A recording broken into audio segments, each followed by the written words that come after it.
they presented it to us like education is the key. Indirectly, what education does to the masses, in quote, I say the masses, is makes you an employee at the end of the day. Other hidden agenda of feminism is also to pay less salary to mankind. They think men taking charge means they are slaves. What is so beautiful that you being at home? Somebody's son go and suffer and take care of you.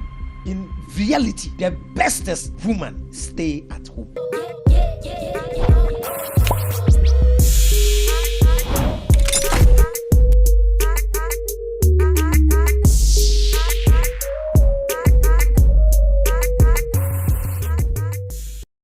So we are here today on this beautiful day. Charlie, today's topic, there's some serious thing. I mean, a lot of people have been talking about, feminism and all that. I mean, we see most of our females on board, I don't want to mention some of them, their name, but we know them now. They have been talking a lot about how men are treating women, how we are not equal. We can do things that men too cannot do. Like we are all, equally. We should do things the same way and all that. They have been saying a whole lot of things. Some of most, their main terms is what men can do, women can also do. And this has been a huge debate between men and women for some time now. So on today's Real Talk podcast, we are going to discuss about this. And I have these beautiful people with me today, well endowed there. You understand? On my left, we have Mr. Kwabena Bibini, who is going to introduce himself to us anyway.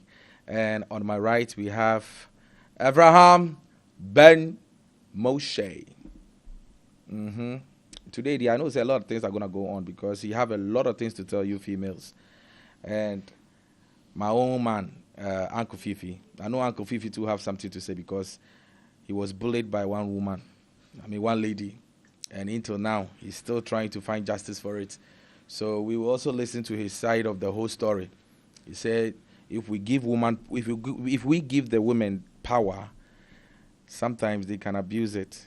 And that is exactly what happened to him. So today we will try and, open the whole matter and solve it. Not to talk too much, let's introduce our main man, our guest for today. Mr. Kwabena Bibini, you can give us a little intro about yourself. Okay. Thank you, Mr. Tony, and thank you, Liz Media, for having me here. So the name is Kwabena Bibini Berima. You can call me the 33 Men's Voice. You can call me DJ Fuad, the public enemy who hates no one. I'm a self-taught gender dynamic expert. And I believe that our world, our relationship between men and women, marriage, parenting, and the society will get better when we stop chasing equality and rather start looking for the difference between men and women. Exactly. The more we know the difference, the better it can be for us to live together. So you can call me an anti-feminist. Anti-feminist. A lot have been said already. You people know who he is. You understand. So I'll not waste time again. I'll just go straight to our bullets. Avraham Ben Moshe. So today's topic, how do you see it? Do you think is something we should talk about? Do you think is something we shouldn't talk about, or is something we should talk about? Yeah, my greetings to our lovely viewers and then subscribers. Yeah, I've missed you. You see, this issue of gender equality and stuff is just like how we find Christianity and Islam fighting over the same God. You understand? So if it's our duty as human beings to think to the level to question religion, then we have to also understand who we are. Yeah, who we are, the positions and the roles we have to play in society.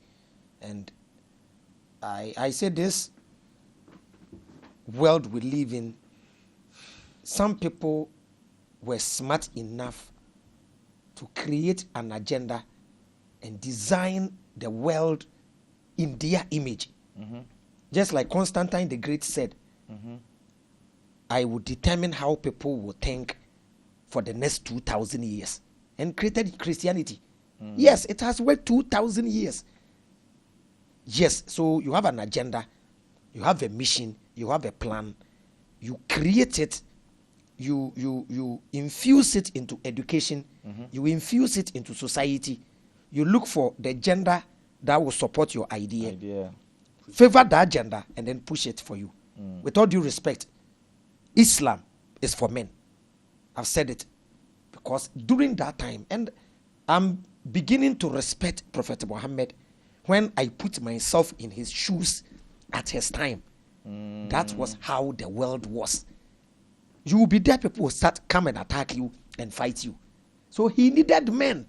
You can't use women to go. You can't use women to Even go after and today. fight. So he gave men a lot of promises when you die. Even when there was a time, excuse my Muslim brothers, they say Avraham has started again. There was a time the Muslims didn't want to fight. It is in the Quran. He told them, Allah says fighting is prescribed for you, and you are denying it. Imagine today, they say we want people to go and fight in any part of the world. A lot of men will start laughing. Who should go and die? But during his era, if you don't go, somebody will come and attack you.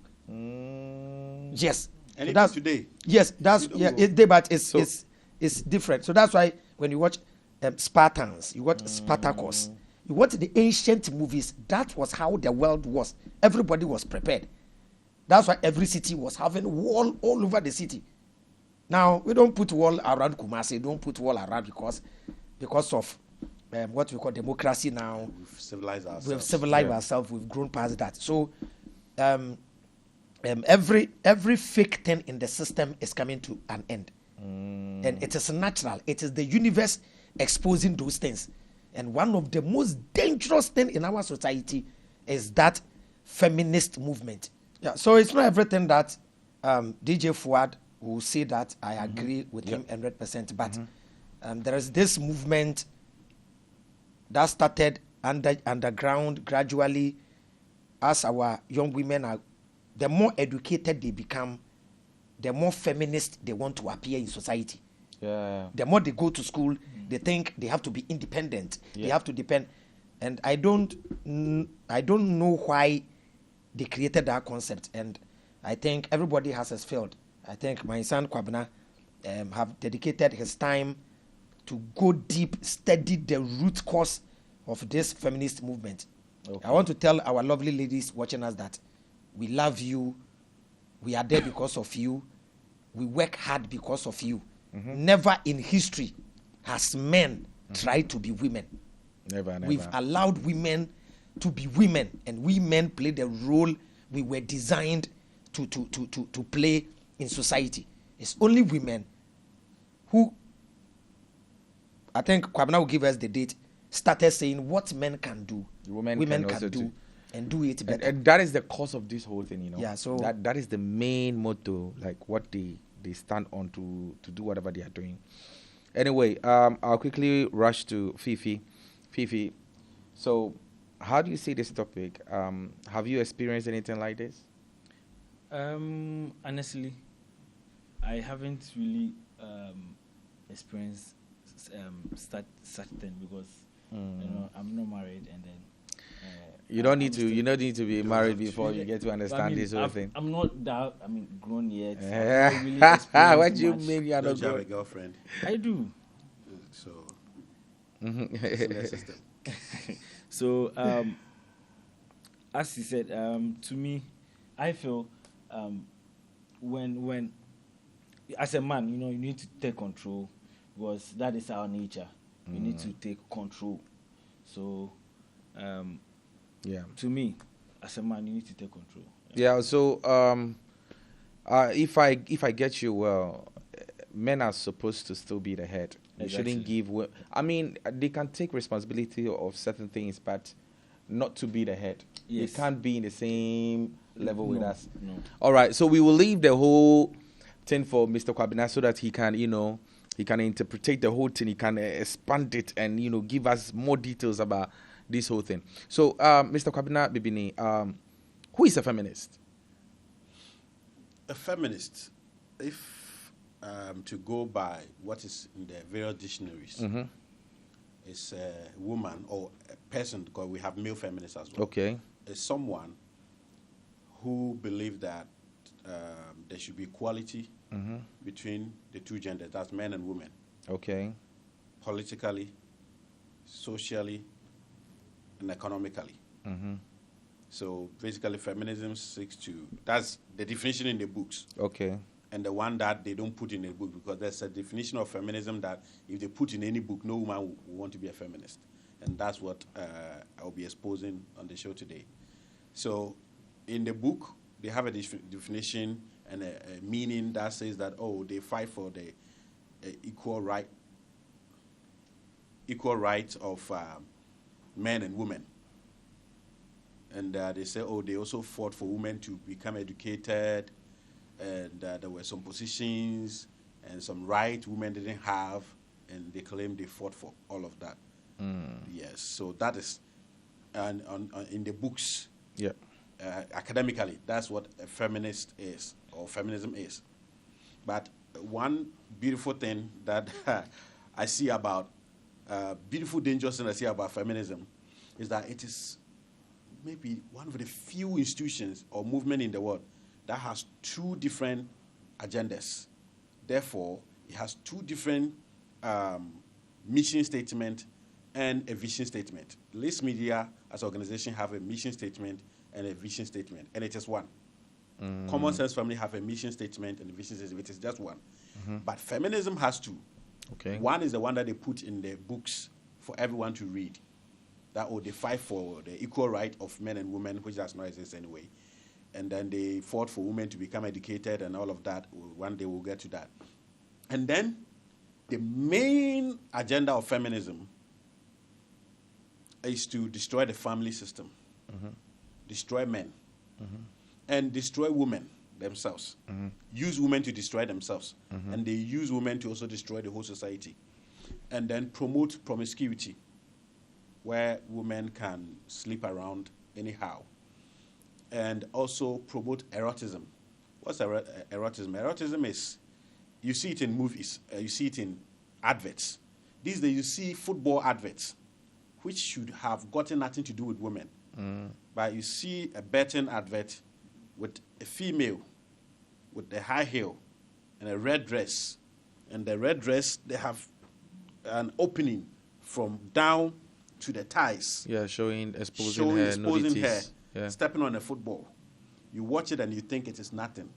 No. It have something to psychologically. They are telling you something onto the advert. When you do marketing and sales, they will tell you that sex sells. So, and this is the engineering of feminism, the architect of feminist. The bad thing, feminism is about destroying the society. But if they put this as what feminism stands for, who will join it? No woman. So this one, they put it behind. So 5 things that feminism at the darker side stand for. Destruction of marriage, men, women, parenting, and then promotion. And how do you destroy all the things that I've mentioned? They said they will destroy marriage, men, women, parenting by promoting promiscuity, by promoting erotism, which I've explained, adding touch of sex to everything you see on TV and radio, by promoting prostitution, by promoting prostitution, and then the last one is transgenderism. Have you seen that these days? Most boys have started dressing. Oh yeah, yes. Especially on TikTok and yes. Yeah. Recently, the event they had at Accra Mall. You saw them. It's very disgusting, and I don't know why. Exactly. Well, I'm not supposed to say anything. Yes. Let me just keep I'm just giving an example. No, the word he used is disgusting. Yeah. Yes, but it's their sexuality, but because the law in this country doesn't permit them, and our culture doesn't permit us, but the rise of all this movement is rooted into feminism. this. Yes, that's leading to. Yeah. So let me give background to what I've just mentioned. So feminism has gone through phases. first wave feminism, second wave feminism, third wave, and now we're in the fourth. So there was a woman called Kate Millett, who is a pioneer of the second wave feminism. And she had a meeting with 12 women in New York, USA. And they sat down how they would come out with a cultural revolution. Okay. So they started the whole thing. They started the second phase, The which is second phase, yeah. which effect we are enjoying or suffering right From now. Yeah. So they met like we have met here, but they were 12 around a big table. And they asked, what are we here today at that meeting? And they responded, we are here to cause a cultural revolution. She asked, how do we cause a cultural revolution? They say, by destroying the American patriarch. Patriarch means American men. You hear patriarchy. Yes, patriarchy is a system where a system or society built and maintained by men. So they say we are here. It's like biblically. Biblically, it says that the church was a patriarchal institution. A patriarchal institution. That means it starts from God, male. Angels, male. First man, male. God himself cried male. Yes, that Jesus, male. Then came the 12 tribes of Israel, male. So Isaac, male. Jacob, male. Paul, male. Dominated by men. Yes. So that's the meaning of. Yes. It was in the 18th century that the church, the suffragist movement, which later became the feminist movement, they were the women who were fighting for women to vote in the U.S. They started bombing churches and government offices. So the church got afraid and they succumbed. So the church, that used to be a patriarchal institution, that's an institution led and managed by men, started changing their policy to favor women. To this. I don't know if I sent you, I wrote an article. How your pastor will want you single for long as a career woman. Yes, we'll go into all of that. Yes, so they sat on the table. They asked, why are we here? They said, we are here to cause a revolution. What kind of revolution? They said, the cultural revolution. They said, how do we do it? They said, by destroying the American patriarch. That's by destroying American men. How do you destroy the American man? He said, by taking his power. How do we take his power? You get it? He said, by destroying monogamy. Okay. In their terms, monogamy means marriage. Yeah. Because over there in the West, they see marriage just between, at that time, between a husband man and a woman. Yep. Just one. No polygamy. So he said, we will destroy men by destroying monogamy, by destroying the marriage. And if you destroy marriage, you destroy the family. Yeah. I said, how do we destroy monogamy? Then she listed the things they will use to destroy marriage. Prostitution, promiscuity, erotism, and then transgenderism. So these are the 5 things Kate Millett and her fellow women in 1969, in New York. These are the 5 things they listed to use to change the world. Now, and the reason why I say feminism is not about equal rights, it's not about making women go to school, making women and men equal. Today, everybody here can take your turn.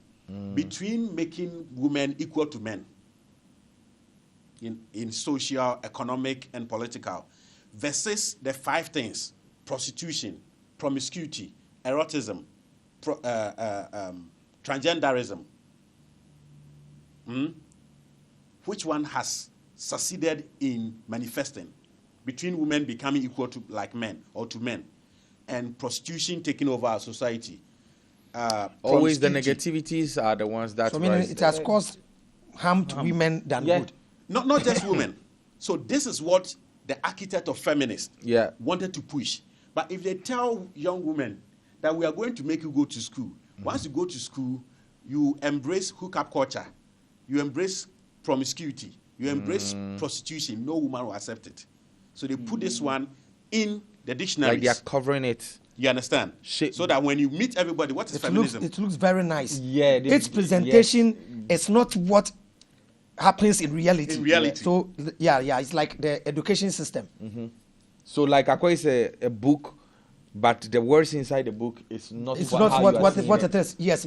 That is In context, like they presented it to us like education is the key. yes. But And everybody's indirectly, equal. what education does to the masses, in quote, I say the masses, is makes you an employee at the end of the day. Yeah. Those who design the system train their children to become entrepreneurs. They gave you education so that you will become an employee. So it is in the head of every student. I want to finish education and be employed. So they will train you to be comfortable with taking money after 30 days and train their children to make money on daily basis, taking profit. Even seconds. Yes. Bill Gates Every said, second. When yeah, I make- sleep, by the time I wake up, I get $4.5 million into my account. Yeah. There's a documentary titled "Filthy Billionaires." Go and watch it. You hear Bill Gates saying this. That's how much. So let me add something to what Avraham said. Yeah. So feminism has a dark agenda for men, women, children, and everyone. But if they present it, nobody will follow it. So how did they do it? It's like, Tony, I want to come and, excuse my language, poison your children at your home. But if I come with poison, you will not even allow me to enter. Oh, You no, actually no, call no, police no. for I will me. not even open the door. So I check what children like. Candies, toffee.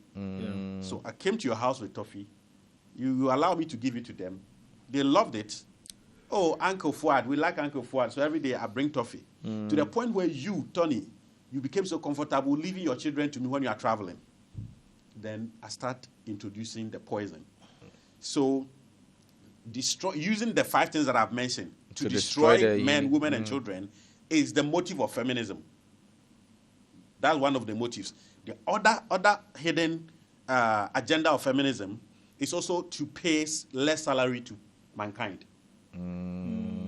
Yes. How? Like how?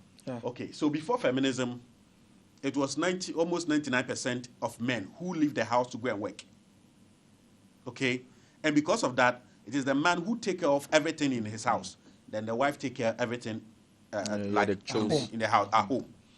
So company owners had no choice than to pay good salary to men. So they started planning. We can't keep giving more money to workers like that. What do we do? And one of the smart ideas, beautiful ideas, and maybe if I was an industrialist at the time, I would have done it. Was let's push women into the workforce. If we get women into the workforce, we saturate the demand and supply law happen there. Now we have too many workers looking for a job, so we reduce the price. Because if, Tony, you don't want the 5,000, you want the 10,000 that you give it to a girl. A girl is ready for it, and that girl after that has daddy. Avraham Bimusha as his boyfriend or sugar daddy. Or maybe So the little money you give a woman, it's enough for her because she has other men to take money from. More from. Yes. You understand? So I'm working on. I'm working. Yes. I'm taking 500 Ghana. Then The lady is also the taking girl is 500. working, taking 500. But But at the then end I'm of the day- dating the lady. Yes. And I'll come and add my little Yes. 500 and I'll add 200 to her own. Yeah, you pay rent, you buy So- phone for her. you hear a lot of cancel it. people, including Ghanaians and Africans who will be watching us today, say they are feminists. But they have never read a single book Yeah.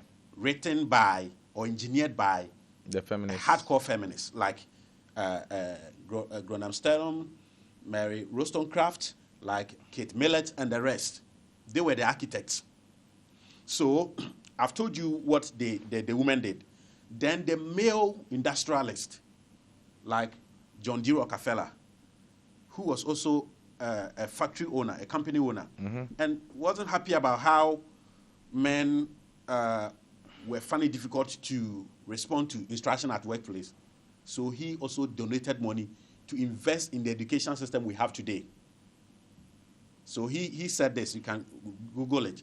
He said, I don't want a nation of thinkers. I want a nation of workers. So he designed the modern education that we have today to train us to love to work, as Avraham said. So another group who makes sure feminism exists was the industrialists. Because if they are able to push women, they will pay less salary to either men or women. You understand? And then they will save more money onto themselves. And then there is the last group who also made feminism stand. I was telling my father, when it comes to message to change mind, he's my father. The day I started the 33 Men's Voice podcast, I went to his house for a blessing. So I was telling my father, Avraham, over there, that the last group who helped feminism to sustain were men, I don't know whether you call them useless men or good-for-nothing men. Before feminism, if I see a girl and I like her, and it's Tony's daughter, sometimes I can't even talk to the girl. I'll talk to my father, Avraham, to go and talk to Tony. If the two of them agree, then they call their daughter. And then Tony will ask her, this man want to marry you, blah, blah, blah, blah. And then Tony will do all the background check in my family about myself. Am I an ambitious guy? Am I a lazy guy? And all of that. When he's satisfied, then he will let his daughter marry me. Yep. And that process makes sure that guys who are lazy, who are less ambitious, to be difficult for you to have sex. And let me put it on record. The most difficult thing for male human beings to come by is sex. So throughout history, men from time to time try to come up with strategies to make sex easier to get from women. So this guy who are lazy, who come from bad families, to be difficult for you to have a wife in your life or a woman. So in 1970, when the sexual liberation movement started, the sexual liberation movement basically came to do this. Before I would have to go to Tony as a father to seek his daughter in marriage. The sexual liberation movement said, no, let's take that right from fathers. Let's give it back to women. Let women choose what they want. And then these good-for-nothing guys were like, hallelujah. Now the girls want to take the thing onto themselves. So these guys also helped the sexual liberation movement, which was started by women. We don't want our fathers to negotiate on our behalf. And then these guys was like, yes, that's the good thing.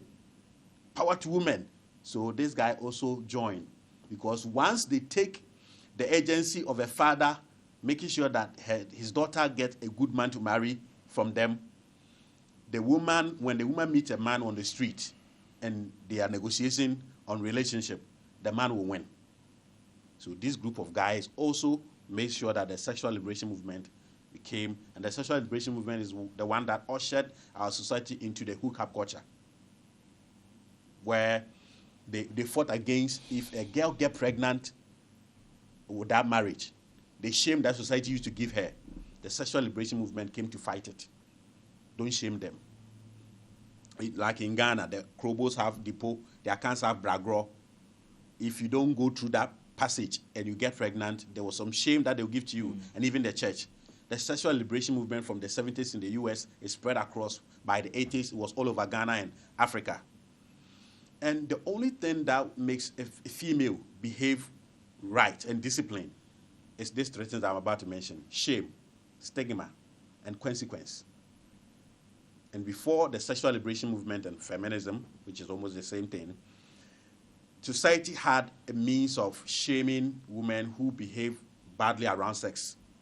And the sexual liberation movement came to fight all of that. And then what it led to is that women started picking men who don't qualify to have sex with them, to bring children into the system. Majority of these fathers, these men who father the babies, will not even stay to take care of the children. So it then started the era of single mothers raising boys and girls. And that is the agenda of feminism. Children should be raised without fathers in their life. Because without a father in a girl's... I told you, the system we are living in... It's all designed. Yes, everything was designed. Money was invented by somebody. Yes. The banking system was somebody's idea. Somebody's business. So there are a lot of secret. That's why they even brought this idea of education has no end. And they infuse your livelihood into what you have to learn. Yeah. So if you are a doctor, you are focused on your Only the doctorate doctorate degree. course, yeah. Always. So when will you pick the Bible and study and get to my you're level not, and you're understand not. all these No, things? you're not. So when you are born into a Muslim home, you want to become a doctor in future. There are two books. Which one will you It will check? be impossible. Yes, you just pray and then you focus. On So you'll be surprised at age 45. Somebody will quote something from your religion and you say, what, is the guy normal? Because you didn't get time to check. So they keep you in ignorance.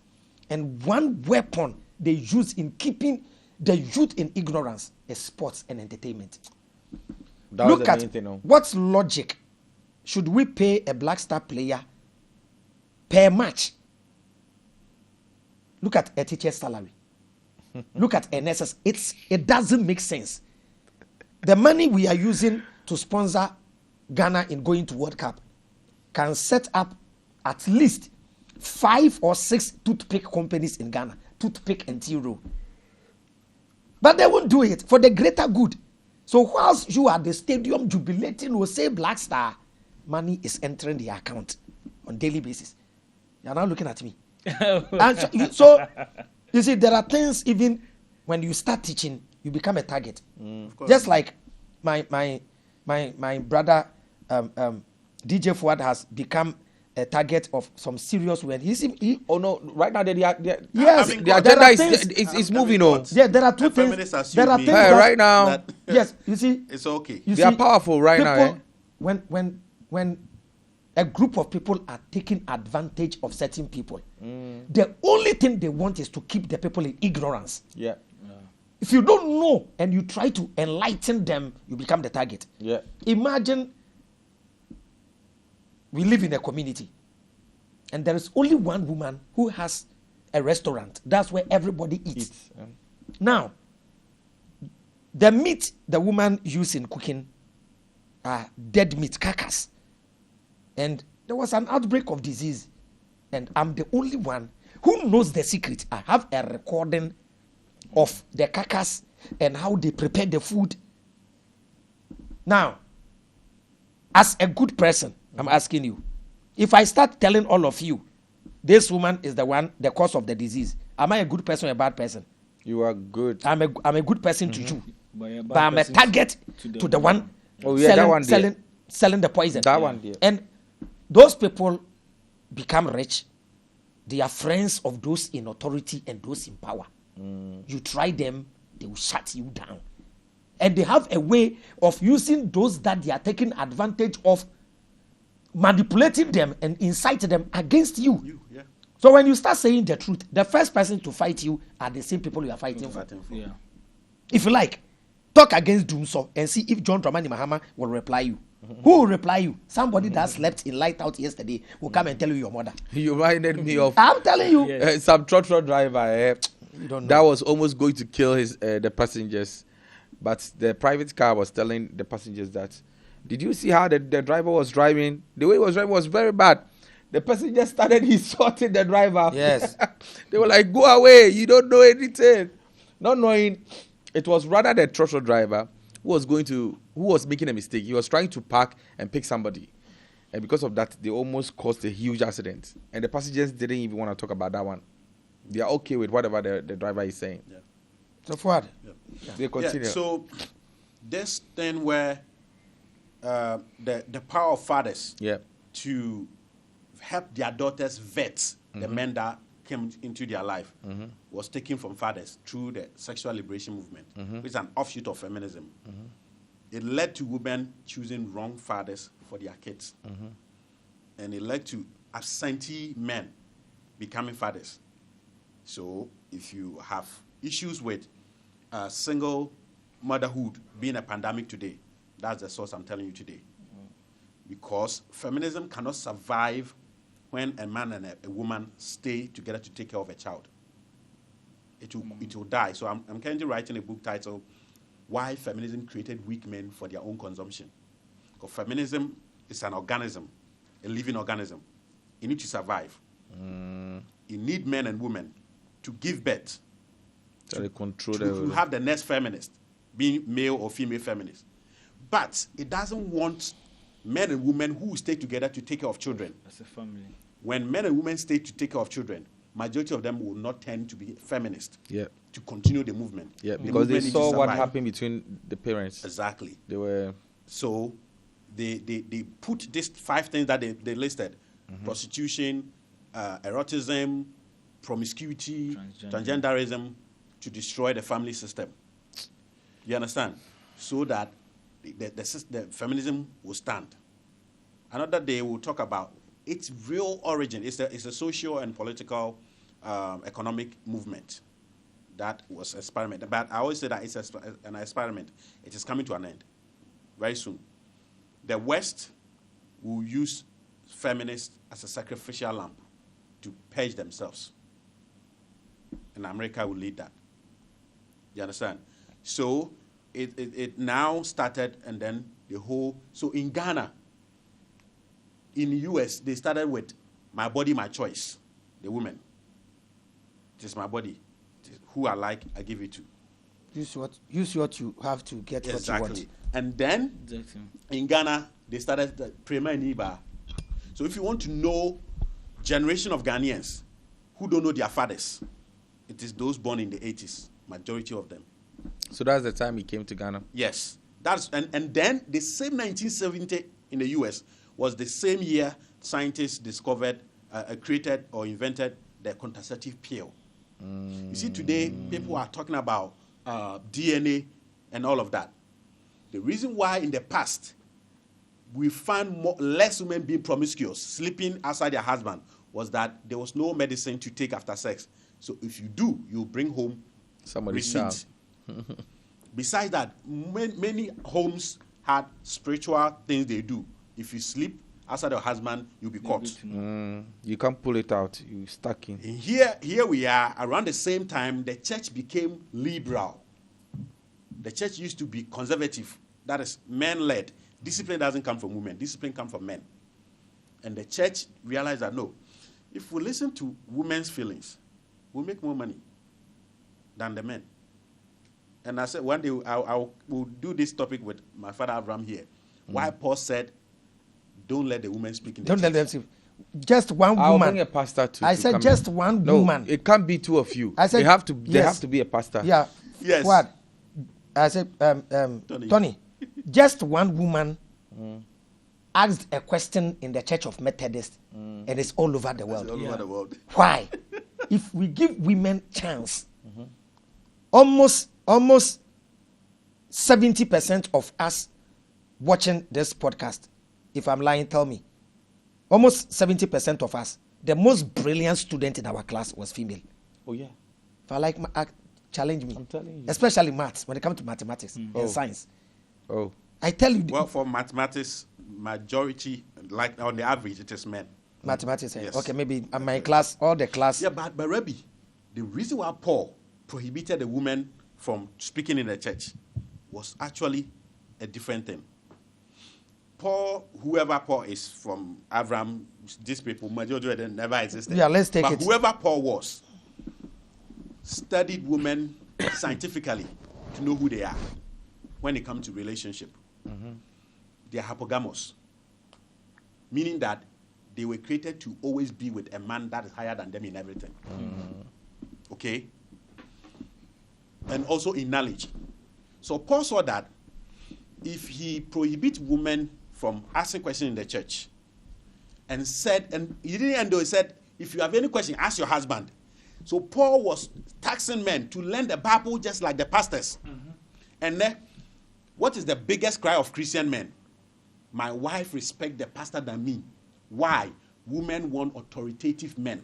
Men of authority. Subject to be at Bebanu. He knows how to explain it in depth, like Abraham would do to the Bible and the Quran. So Paul wanted Christian men to study the Bible just like their pastor, so that any question that the woman has, you can answer the husband. Now, Fuad, but this is a very brilliant explanation from you that Christians should tap from you. Oh, yes. But that's not what was in Paul's head. Yeah, because I know Paul more than you. You know why he did that? Why he did that? Yes, it was the norm of the day during that era. Yes. So he said, as the law says, he said women should learn in silence. As the law says, which law? I told you. During that era, it was during the Roman Greco era. And during the Roman and the Greek era, they said women doesn't have the right to speak in public. It is a disgrace for a woman to speak in public. So they did that. Imagine the church took something from men and then gave it back. Took something from men, from women, and presented it back to them from the church perspective. Meaning, church is the one giving it to them. Yes, the man cannot teach you. Your husband doesn't know anything. You're always listening to the pastor.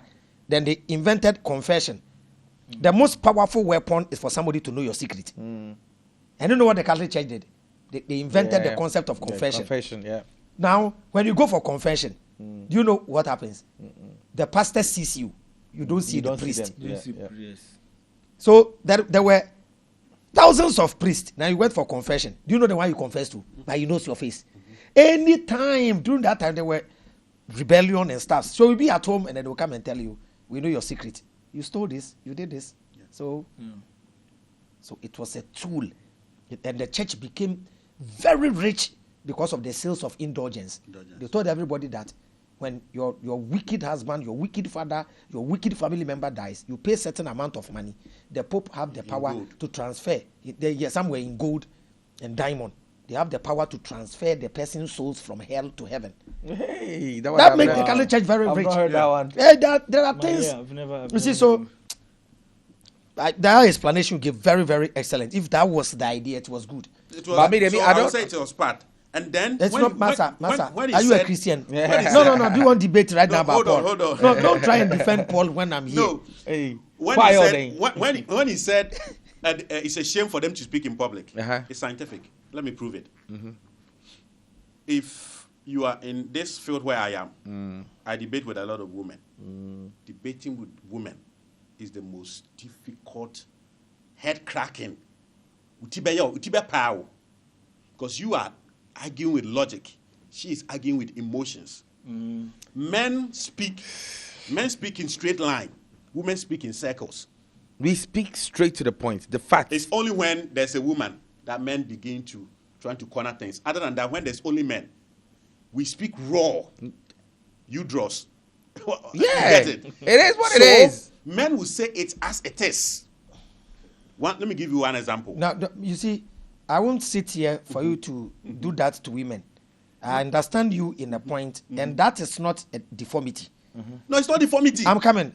It's not deformity. Women focus on problems. Men focus on solutions. And it's as above, so below. Without identifying the problem, you cannot bring the solution. So imagine, you, Tony, you are at home with your wife. May this not happen to you. And somebody rushed and said, Tony, your son just fell down. The wife will start complaining and crying. Hey, but then you be there and say, Madam, shut up. Why? Do you know why? When a man hears of a problem, the only thing that comes is, do I have money? How do I save my child? Your wife will put pressure on the problem for you to solve it. That's why when imagine your tenant comes, hey, Uncle Tony, today you and your wife pack from this house. I'm sacking you. Your wife will be crying, hey God, where are you going? Tony, what will you do? You will sit down. Calculation, silence, awareness. So it is all the things that women do that we say they talk in circles. So in a woman's mind, there are a lot of boxes, and each box is connected to another box. So a woman can breastfeed a child, be driving banku, paddling, we paddle banku. Yeah. It's paddling. Yeah. Okay, paddling banku, and still assisting the son to do homework. When a man is holding a newspaper and there's television, the man's focus is either on the newspaper, because our brain, we think in boxes. One box, we are stuck with that. A woman will be thinking about this. When a man enters a young girl's room and sees the room neatly dressed, the only thing the man will say is, wow, this girl has really done well. Young girl like this. The moment a lady enters your room, will admire and will be looking for a lady's panty or will be checking a lady's slippers. So by the time you come, you see a face, hey, are you living alone? So which slippers is this? Have you already they have But, concluded? Rabbi, that statement of women being multitasking, men also multitask. Men are but not at the multitasking. No. Rabbi, You see, when you are driving, you see some shankus, don't you watch? Miss, It's not I've never watched. it's not It's Tony. multitasking. No, it's Tony. You have been doing that. Tony, is it not multitasking? NKB. No. See. I beg, take me out. See, Take me Fuad, out. When you are driving and Fuad, you see shankus. Fuad, see, when you see a nice lady and you want to talk to her, you ask for 1 minute. You like, lady, please, a minute. Some people ask for 6 minutes. I know some guy, he said, madam, please, 6 minutes. The lady said, Chairman, me, do you take 6 minutes? I should stop. He said, madam, can I talk to you? Can For you give me 6 6 minutes? Maybe 1 minute, they will not give you. Charlie, Fuad, flow. So, women use emotion to argue. Men use logic to argue. So, I'm just thinking for Paul that he felt that for discussions to be straight and faster in the church, that is one. Why do you want discussions to be straight and faster? While somebody needs explanation. Go and ask your husband. Yes. So the problem is you, the pastor, want to take the tithe and collection, and my wife should come and stress me at home. Why should you come and stress you at home, sister? Why are you, the pastor, telling me women to keep quiet in the church? I'm coming forward. I got you. So let me answer you. Land. So let me answer Let you. me land. Okay, For go you are a ahead. Christian, yeah? I'm a I'm not a Christian. Christian. No, he's part-time Christian. See, I'm a church member. I pay tithe. I pay my welfare dues. And you tell me I shouldn't ask questions. When I have questions, I should go and ask my husband at home. Does my husband eat from the tithe? Is it not the duty of the pastor to teach us? Women, when they are asking questions, they go deep, go to the riverbank, come to the middle. If it was a man who asked this tithing question, the man to man will be, man of God, please. Mano. Say, oh, please, man of God, yeah, concerning tithe. You said when we don't pay our tithe, we are thieves, and we accept. We know when we don't pay, we are thieves. This is how a man will behave. We are thieves. But you said when we pay tithe, when we have our funeral and stuffs, naming ceremony, you come and support us. Why is the church not doing that? A man will ask the question for it to look flexible and easy to answer. A woman will hit all the angles for you to feel it. Man of God, you are the thief. Yes, I get I'm it. coming. You are the thief because then the woman will explain. I get it. Yes.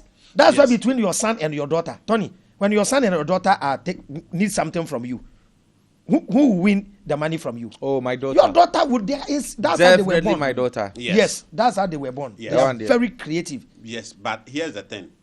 If the church were to be patriarchal as it used to be, this problem wouldn't have been here. You understand? When the church, why did the church give in to listen to female feelings than listen to men's logic? Because it makes decision making easier. Okay, but so back to Paul then. Paul came out with this in how marriages will be sustained. Okay, between men and women. The reason why I don't believe in equality between men and women, we both bring different things together onto the table of marriage or relationship. You understand? And then Paul knew that women will want a man who is knowledgeable. Anytime your wife asks you a question, your girlfriend asks you a question, anytime and you get satisfying answers for them, you make them love you more. That is why today they are loving the pastors, they are respecting the pastors than the husband. Because he's nobody. Yes, it's a weapon. It's a weapon the church used. So you see, it's not a weapon. The church used it. It's not a weapon. No, the church used it for the pastor to take the role of the husband. Husband, yes. Yes, I agree with you. yes. So it was a tool for the church. Yes. Tony, do you understand? I even heard something that a lady, a pastor, a man wanted to have something to do with the wife. The lady told the husband that, wait, let me go and ask my pastor if he will allow me. Yes. You see, so let's finish with this so that Fuad will flow from the family side. Do you know, the church took the power of the man, took the power of the family. Now, there are some churches, if you don't do the White wedding. white wedding, your marriage is not recognized by the church. It can It's be true. blessed. And psychologically, if the church says we have nothing to do with it, psychologically you think God has nothing to do with your marriage. It's a sinful. So instead of marriage. gone are the days when there are problems in relationship, we go to the parent. Nobody will ever care more than you, more about you than the one who brought you into this world. Especially your father. Especially your mother. You'll be there and be saying what you want. Be there and say, especially father. I'll say mothers. I say mothers, yes, because a mother from experience. I've seen a mother who took their daughter's husband from him. Yes, no, don't How judge. many fathers take their sons? I've seen some. Girlfriend, so don't wife. Don't judge all women based on the attitude of one idiot. So they took the power. Now imagine you are in relationship with a young lady. Gone are the days when a man sees his daughter with a guy. The man will even approach you and tell you, Kwabena, how are you? Yeah, I've been seeing you and Ajwa. If anything, you can come home. Then the fact they become friends. So anytime the lady misbehaves, and gone are the days when, even today, when you are dating a young lady and you know the parent, that relationship lasts. Because if the slightest problem, you will tell the mother, and the mother will talk to the lady. So relationship were lasting. Now, we live in a generation, you propose to a lady, the lady will tell you, let me go and pray. They're going to pray is, we'll go for consultation. Go and tell the pastor. The pastor will look for your description. And then if the pastor will add his emotions to it, watch that guy go. With the rasta. If he take you from that church, he's losing money. He's losing a church member. You understand? Money, not member. He's losing money. Money, yes, yes. Who member? You see, No. so it was a powerful tool for by the church. So Fuad, let's go. So feminism has done all that I've mentioned. Now we have produced a lot of children without fathers in their life, and a son without a father mostly end up in prison or at a hospital. A son without a father will do things with emotions, because the mother will raise him with emotions. It doesn't make the mother a bad human being. That's all she has. The emotions give her the soft love to take care of pregnancy from a child born on the day 1 to 6 years. That period of a child's life, he needs or she needs soft love. From 7 years going, he doesn't need soft love. He needs tough love, which is discipline. And tough love doesn't come from mothers. It comes from fathers. Here, the system feminism has created doesn't make women even choose fathers who will stay. Indirectly. So, most boys will be raised by their mothers. And most of these boys, he work with the heart and emotions. So, if he meets Fifi and he can beat Fifi, he beat Fifi and go to prison. If Fifi beat him, he go to the hospital. So I say, a father's presence in a son's life prevents him from going to prison or the hospital. And a father's presence in a daughter's life prevents her from going to the street. You understand? And now we are here. Now, feminism, fast forward, women have gone to school. They now chase money. They chase all the degrees. That is why I'm coming to the topic. Are men intimidated by successful men? Yeah. The answer is no. Why? Majority of women who say this, and mostly they say it on radio and TV, majority of them do not qualify for the men they are looking for. And that statement in itself is a trap. To trap men who don't know themselves. To trap men who don't know themselves into a relationship with such women who say men are intimidated by them. And then they go there, men go there, and they realize that, oh, these women have characters, behaviors he doesn't want to throw away. And these behaviors doesn't make a man live with a woman. But now, you've locked yourself. If you leave, they say to you, say, we said it. The woman was right. Men are intimidated by successful women. Tony, how many 18 to 25-year-old girls have you met saying that statement? Not really. Majority of the time, they are above 30 and they are 40, their 40s. Anytime you hear that statement, look at the age of the woman. You hardly see an 18-year-old up to a 25-year-old woman saying men are intimidated by her success. No. Do you know why? Those 18 to 25-year-old women, they have everything a man is looking from them. The above 35, 40 women, majority of them don't have what men are looking from them. Yeah. Okay? In relationships, men offer something, women offer something. Okay? And then one of the crimes feminism has done to women is that it makes women forget about their biology. Feminism... Their nature. Why they... Their nature. Their nature. Who they are. Feminism, in their quest to convince women to do things that will make them feel like they are like equal to men, so that men take time before we marry. And then they told women, don't marry early. Go to school, and there's nothing wrong with school. If a woman is educated and she's not finding men, it's not the education. It is the mindset she attached to the education that is making her struggle. So feminism told women, have you seen how men delay before they marry? Yeah. You to delay. And make the money. So that we can all be equal. Make money so that no man in tree, buy maybe and brofo so. Yeah. Now, money making takes time.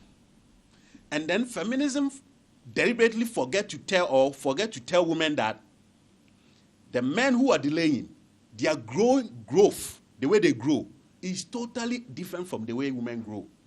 Women grow like this. Then they fall. Then it come down. Men Because grow, at the age of 50s, 60s, men can still tap. men grow like this. Oh. 30, 40, yeah, sorry. For let me say something about the age.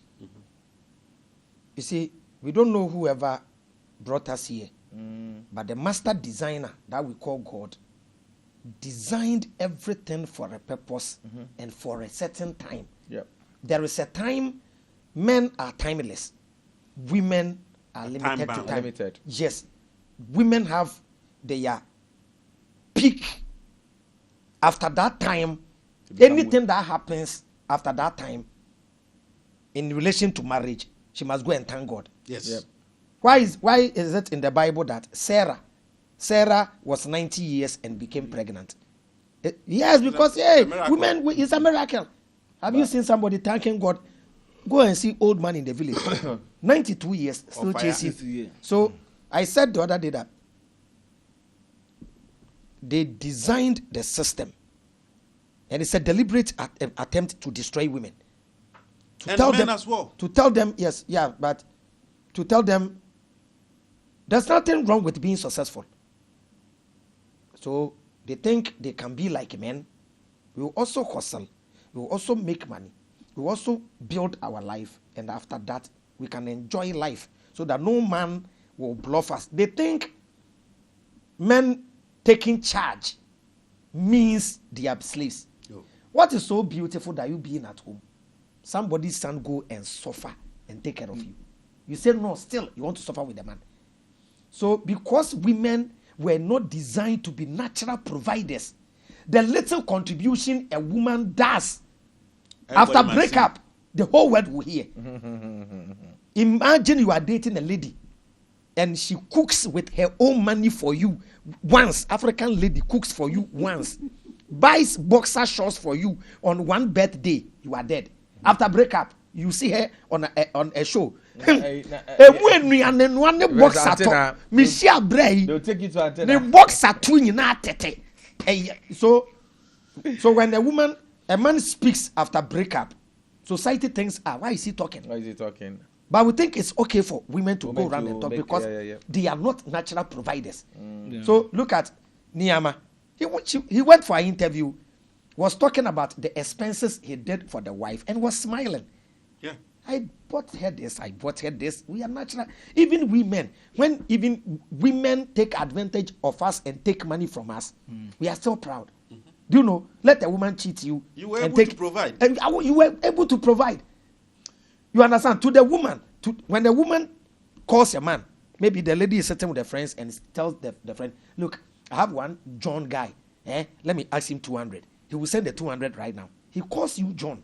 Forgetting we are natural providers. We act like magicians. As So a matter of fact, Rabbi, your provision, you know, nyankopon de your health attach, you know. Oh yes, yes. If you are not able to provide to a certain level, now stress kosoro.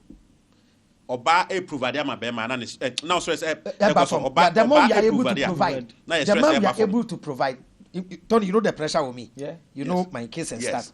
Anytime I provide for my kids, I feel become relieved. happy. Yes. You put this pressure on a woman, she will die early. Yes. Oh yeah. Because they were not naturally designed providers. They don't know. So to the men, when you are giving to a woman, don't don't talk, just give. You see, but women make sure not, she deserves it. She deserves it. Yes, she deserves it. So wait, let me ask one question. Do we think it's good for women? As in, is it good for women to work, or they should just sit in the house and then take care of the kids? Well, if you have the means, if you have the means as a man, your wife working for another man, it's not the best. Especially when your kids are not in the age where they are autonomous. You understand? Where they can take care of themselves. Me, when I meet a woman and I'm asking what you do for a living, I'm not asking to know how much you're going to bring into my life. I'm asking to know the kind of job. If your job will prevent you from taking good care of my child from age 1 to about 4 or 5, I don't want to have anything to do with you. A man builds a house. A woman makes it a home. Social norms, social virtues, the way we behave started degrading when women started working.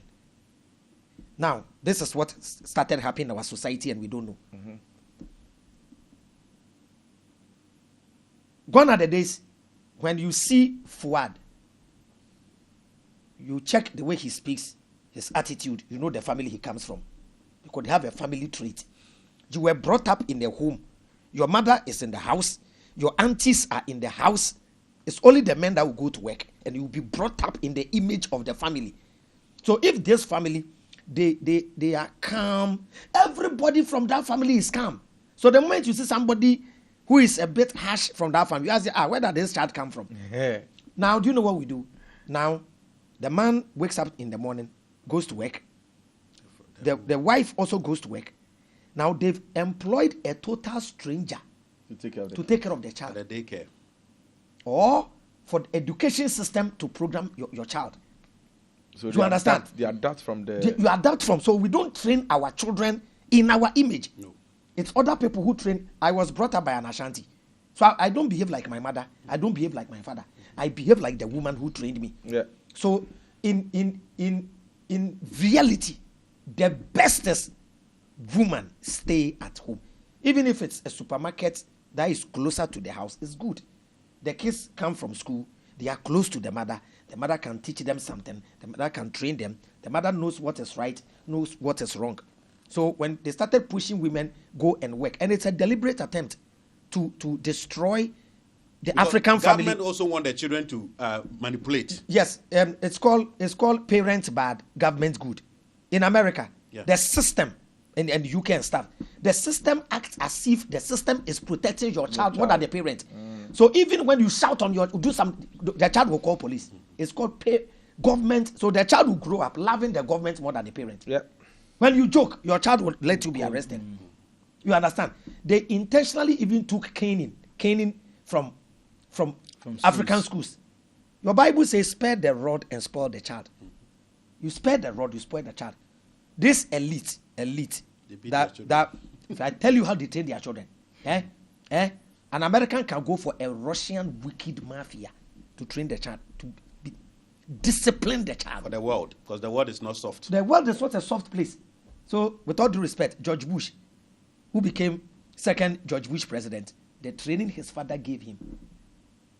You have to take bold decision to go and unalive an entire nation. Do you think it's easy? Telling soldiers, go and finish the people of Iran. It's not easy. So they brought them, so they will teach you virtues and they practice vice. They will tell, love your neighbor as yourself. Is George Bush loving? No. So they have a different system, so they don't have pity. There is a topic, I will treat it. The day I treat the topic, I think I will die the next day. how dangerous that good virtues, be kind, be generous, it's a very dangerous weapon. It's good as it appears, but most people do it in their faces, but in reality, that's not what it is. That's why I tell you, the system we live in was designed by somebody, and behind everything you see, you have to question. There is an agenda, agenda behind. Yeah.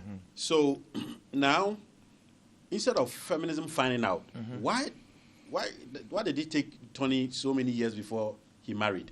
They didn't do that. They just said, we are looking for equality. So men are delaying, you to delay. Men are making money, you to make money. Money making takes time. And time is a man's friend. Time is a woman's enemy. Okay? That's one thing they didn't actually hint. That's one thing feminism didn't tell the woman. So she would take her, spend time chasing degrees, chasing career, chasing money. By 35, 40, she's made the money. Now, and feminism promised them that once you have the money and the degrees, every man you want, you will get. That's where reality sets in. And men will be scared of you. Men are not scared. Men are looking for something in the woman. Woman is looking for something in a man. What are men looking for? Submissive. Fertility. Your ability to give children. Beauty. Being young. Innocence. Not being slept with many men. Okay? These three things. And respect. We need and respect too. But these are the fundamental ones. And all of this that I've mentioned, women have it when they are younger. Yep. Okay? The older they get, the more they lose it. Now, what does woman want from man? Money, leadership, intelligence, status. All of this, and when a man is younger, he doesn't have any. Men get these things when they are older. And now, because the things, when the man get older, he will need from a woman, is in a younger woman. Majority of these men are intimidated by my success women are in their late 30s, early 40s, or mid 40s. They have money, they have education, they are intellectual. But they don't also want a man who is below them. If she has a degree, she wants a man that has master's or PhD. That is what fulfills her hypogamous nature. If he makes 100,000, he wants a man that makes about 400,000 a year. And all of the men who have this money, majority of them are married to 25, 28-year-old girls. That's number one. Number two, because they've taken time go through life, they know that education is not a bad thing. But feminism taught these women something that once they become educated, they don't respect. They become annoying. They become masculine. And it's only a gay who wants a woman who looks like him. They become masculine. They become annoying. They become obnoxious. Every little thing, they have to debate with you. Yeah, they complain. And this man in his 40s, he's making money now. He goes to work. He's tired. He wants to come home to something soft. And here is Madam I know everything. So that guy who is above 40, who is yet to marry, he knows this woman. That because they have been single for long, they have made a lot of decisions by themselves, number one. So they don't take anything from anybody. And it becomes difficult for them to listen to a man's leadership. They call it oppression. So they are looking for a man whom they can be with and practice everything that is not good, and nobody talks about it. So they say most of them want to be in a relationship and still behave as single people. They can go where they want to go. They can pick any call they want. So they can go out with their exes. Go out with their exes. That means single and dating. Yes. Single and still dating. They call themselves liberal women. Yes, I believe in Europe they have a new rules in relation that they call it open relationship. Yes. Or open marriage. That whereby the it's man... Not new. It's not new. It's as old as 1792. I mean, you know how that thing works? Let's say I'm married to this lady, yeah? I get to do whatever I want to do. But still, She has the right to go out. She has the right even to bring she can other go and men have- at home. That is what happened to Will Smith. Yeah. If you heard recently, Yeah. the lady was talking about that the lady even got a gas to had something to do with her little son's friend. Oh, Yeah, because it's an open marriage. Yeah. well, then Meaning- it's nice. You know somebody who has a wife like that. Oh, okay. Oh no. Oh, in case you know somebody who has a You will wife. see your son's classmate Sleeping with your sleeping wife. with your wife, and you tell me if it's okay. Yeah. No, it's not me. Me, I won't do that. But if somebody has a You want to wife, be at the receiving end. yeah, I want to be at the I receiving mean, end. it was really disgusting when I saw that thing. Very and sad. I was thinking she would be even ashamed of herself to talk about it, and she was really open with it. Yeah. She felt like why is he acting Now, all the emotional? feminists call Will Smith the ideal man, Uh-huh. the good man that Ah. men should emulate. Oh, The man who allowed his son's friend to sleep Okay. with his wife. and it's okay. He's the best man. Mm. And the woman, when you go to the comment section, you see Such the a- comment. This is the This kind is of the man. who Such I a- want. That's such the a man, good man. Yes. That's the man. Yes, that's Not the a man real like man. us. You understand? So this is where they have pushing them to. So now, when they say men are intimidated by their sisters, it's a trap for the I call them the uninitiated man, the man who doesn't know much about himself and doesn't know anything about female nature. Oh, why should I be? Why should men be afraid of women because of their money? Me, dear, I'm not. Then he goes into the relationship. He goes, and this girl or this woman want to go out with his ex. He doesn't take any decision making from you, the guy. Everything that men don't want in relationship, that's what they want to practice. And most guys are in that relationship today. They can't get out because they are afraid of society, because most of these women, they say this thing in media. Any one of them, they said it in the media, so that they have the word as their witness, so that when they get one simp into a relationship and that simp get awakened and leave the relationship, the woman will not talk. It is the radio stations that she went to. Say, if she was right. But the truth is that majority of them, the reason why, why do they say that? They say that because they are not getting the men they want. They have a particular man they want. It's not any man they want. You know, this topic, I wish we treat it again, but this time I want a female on it. Oh yes. Yes. I mentioned Because I have one. Yeah, I have one lady Uh-huh. who promotes this feminism. Very outspoken. Yeah, okay. I'll bring her. Yes. I'll let her join. Because the I next- would like you to. Yes. Because this thing we are talking about is very serious issue. Yes. There should be a debate between Yes, Fuad and the it's a lady. that's why Then- today it's okay. You are coming to explain to us how they see it, Yes. how the whole thing started. So if there's any lady out there You think you who have think to you something can to come say? and then disprove what my DJ my Fuad. yeah No, what is DJ saying, Fuad. you can Because- take the number and then Uh-huh. you can WhatsApp the number on the screen. Yeah, and then you can join. Because you see, why am I saying this? When a lady automatically become rich, yeah, trust me, the kind of respect they give men is funny. They don't pay attention to a lot of things. They forget you're a man. That's one. Secondly, they want you to, should I use the word worship? They want you to worship them. Do you know why? Majority of at that stage in their life, they've become men Thank you very much. without knowing. Because this very thing I'm talking about is something. They've lost their Yeah, feminism. yeah, yeah, Their yeah. femininity. You know, and- Yes, they are not women anymore. Yes. And Yeah. let me show you how they become the process. It's like the corporate world, the office, CEO job, and all of that. Yeah. The corporate world was built with men. Okay? It's like therapy. Therapy was built with the brain of females. The corporate world was built with the way men think and the way men do our things. Now, so if you're a woman and you want to climb that ladder of the corporate world, you unawarely start picking men traits. The way we debate. Look at the women we know in politics. Yeah.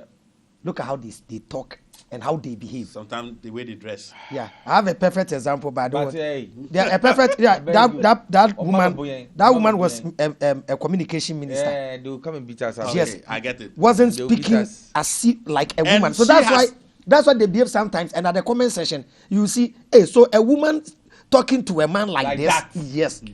Yes. But you know that woman has brought a new definition of feminism. When she got married. I saw. That woman. Yes, when she got married, and another feminist radio presenter asked her, so now that you are married, how do you manage feminism and your husband? He said, don't bring feminism to your husband's house. Feminism makes you an unnatural woman. I'm telling you, Fuad. I didn't say that. Any woman watching this podcast, or anybody watching, mark my words, any woman or any lady that starts this feminism in older age will speak against it. When reality catches, so I've seen some young girls who are between 26, 27, 28, doing podcasts and shows on TikTok. The way they talking about, they've not gotten to that the time they will realize the mistake they did at their peak, that age. So our ancestors were so smart. So they infused the value of a man into a woman. It starts from childhood. Childhood, they tell you. Straightforward. But at the end of the day, we have to coexist. Yes. Women should be women and men should be men. Understanding women is a full course that takes lifetime. Avi, that's all. Understanding men, the book will be like this. Understanding men. Understanding women is a full library. And every man must understand them to a larger extent before you get closer to a woman.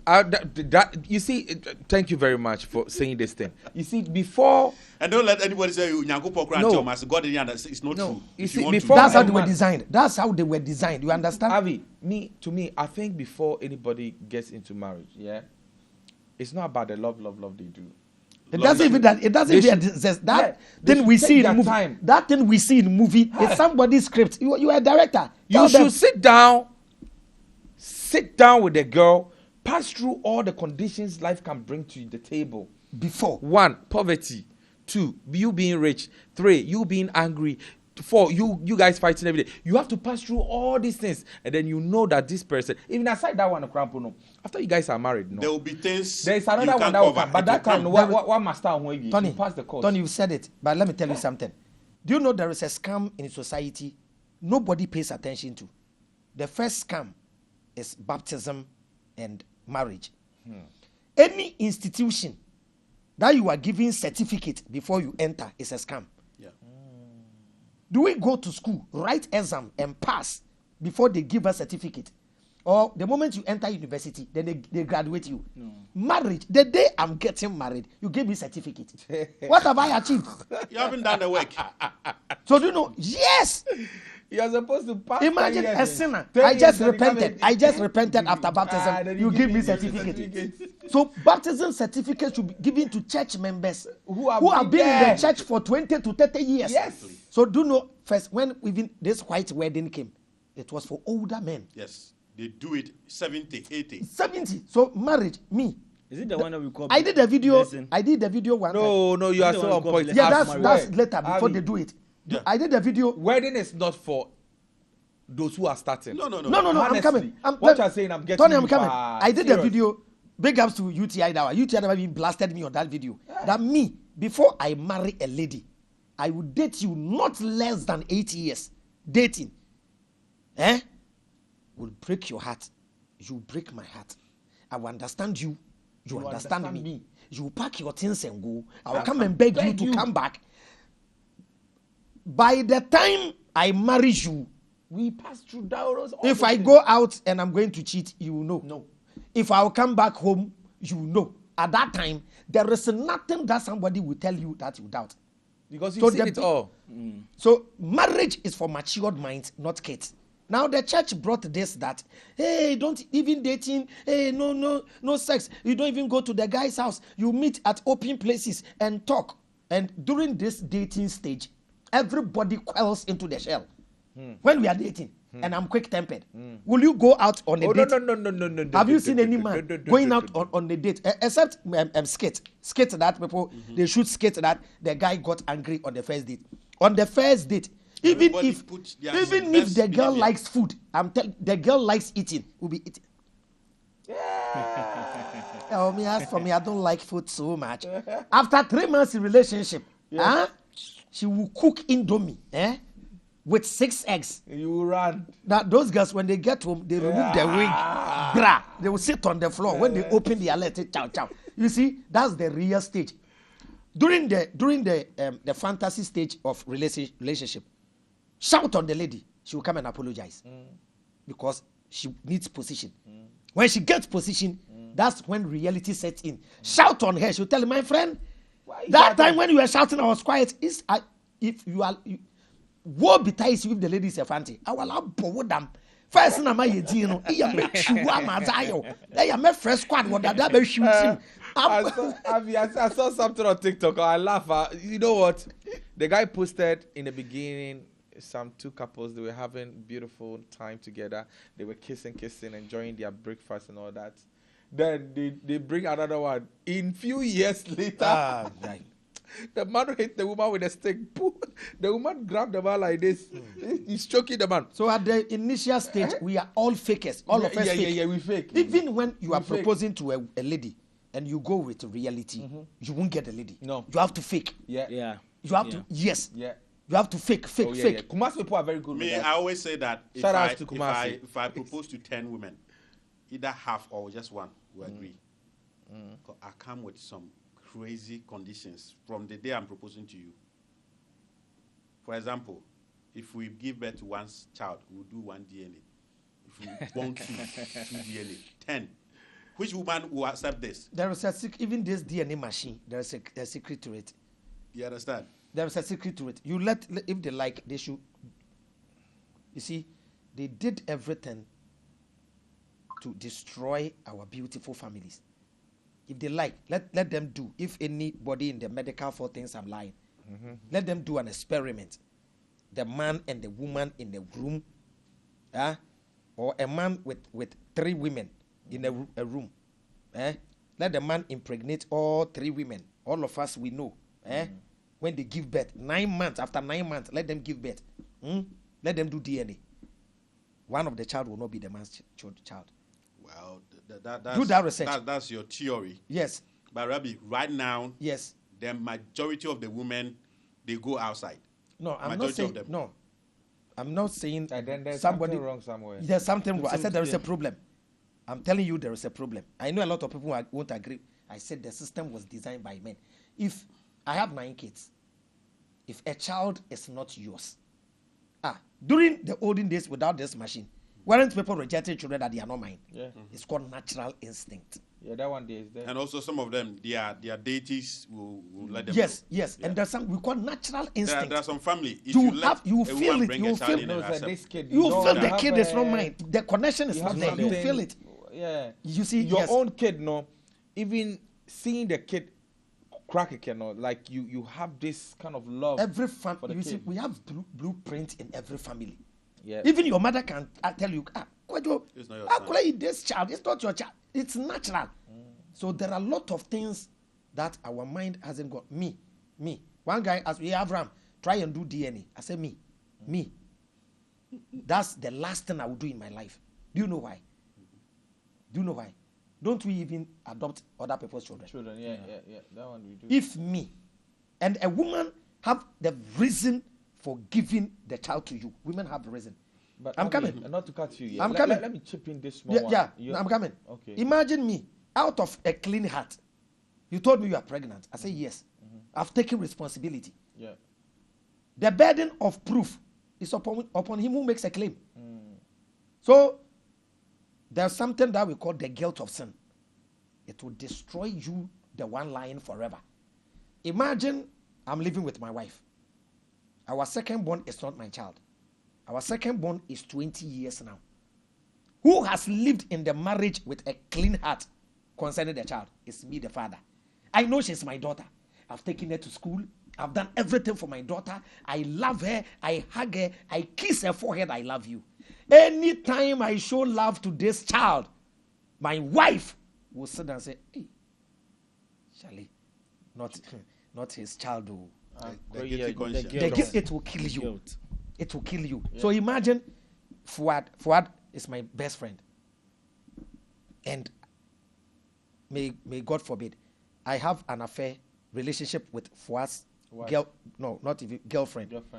Anytime the three of us meet, your face I will be dying. I will be killing myself inside. You will look stupid. Even sometimes when Fuad tells you, Charlie, I and Mavis are the pub. Can you come? What will I say? Yeah. No. Charlie, make it a woman. It's called guilt of sin. So I've grown to the level that even if I realize this, I will still take care of my child. Yeah. So you get me? So Rabbi, I mean, let me finish that thing Avi said, then we can continue with your own. You see, DNA is good. I'm not gonna doubt that. You see, bro, there are a lot of things that happen even at the hospital. You know, sometimes a woman might have a kid, and maybe some of the kids, they swap children all the time. Sometimes the kids are sick and they want a healthy baby. No, it's not even so they swap the baby, and your kid will be somewhere. Not even healthy baby. See, some rich people demand they want girls. Some say they want boys, and they do swap. And most of the time too, is sometimes it's mistake. They do make mistakes. They do make out mistakes of negligence. So it's good to do. So me, I'm saying. No, me, I won't do it. I won't do it. See, Avi. So go and do it. Tony, go and do it. Oh, me, my kid. You see my kid. Signature straight up. But who doesn't have signature on his children? You go and do DNA. You have signature. Who doesn't have signature? So Tony, you see, Rabbi, he's an evolved soul. The thing he can stand, 1,000 men can't. And when they say good people sit quiet, evil thrives. I've told you already from the beginning of the show that the only thing that makes women sit upright and be disciplined when it comes to sexuality is shame, stigma, and consequence. So if everybody would evolve to Avraham's level, that's the perfect society that we'll get. But where he is, what he has been through, if he opens just 1% to people, they will say, we just want to be listeners. We just want to be followers. You understand? And majority of men can't stand it. So somebody like me, I will be an advocate to tell men to take DNA right after the child is born. So that you don't, because these days it is even dangerous. Some girls, they are not just giving you the child and give you peace of mind, though. They will go and give birth and bring you the child. After they brought the child, they have a certain age that they want you to take care of the child to. They can poison you. Shit. They can make their ass beat you to death, so that they will go and be with the guy who impregnated them. Yep. You understand? So it's happened always. Me personally, the deities in my house don't allow a woman to bring a foreign child into my house. So I will not pay money to DNA. So my gods will take off that. Do the job. So when I meet a girl, I'll tell you. For me, if you slip around, the Americans say A around and C.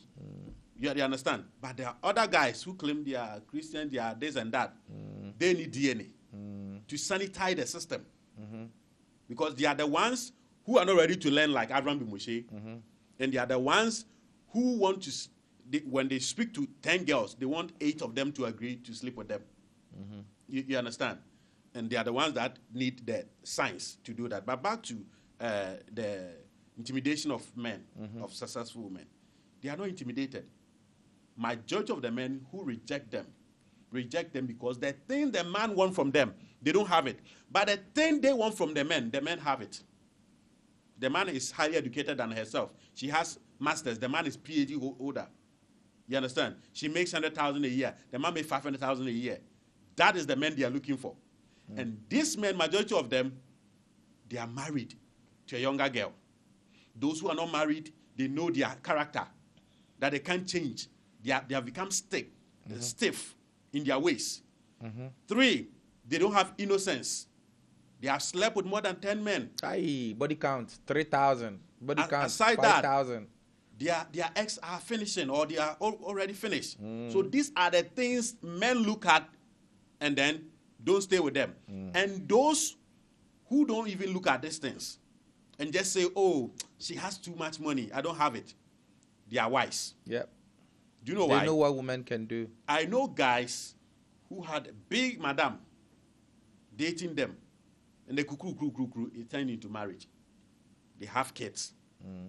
This guy is a guru guy. He doesn't have a serious job. The woman has a big job. But after children came, this woman is telling the guy to use his money to take the children to the most expensive school without the woman's money. Recently, last year, there was a guy who also came to my DM that this banking woman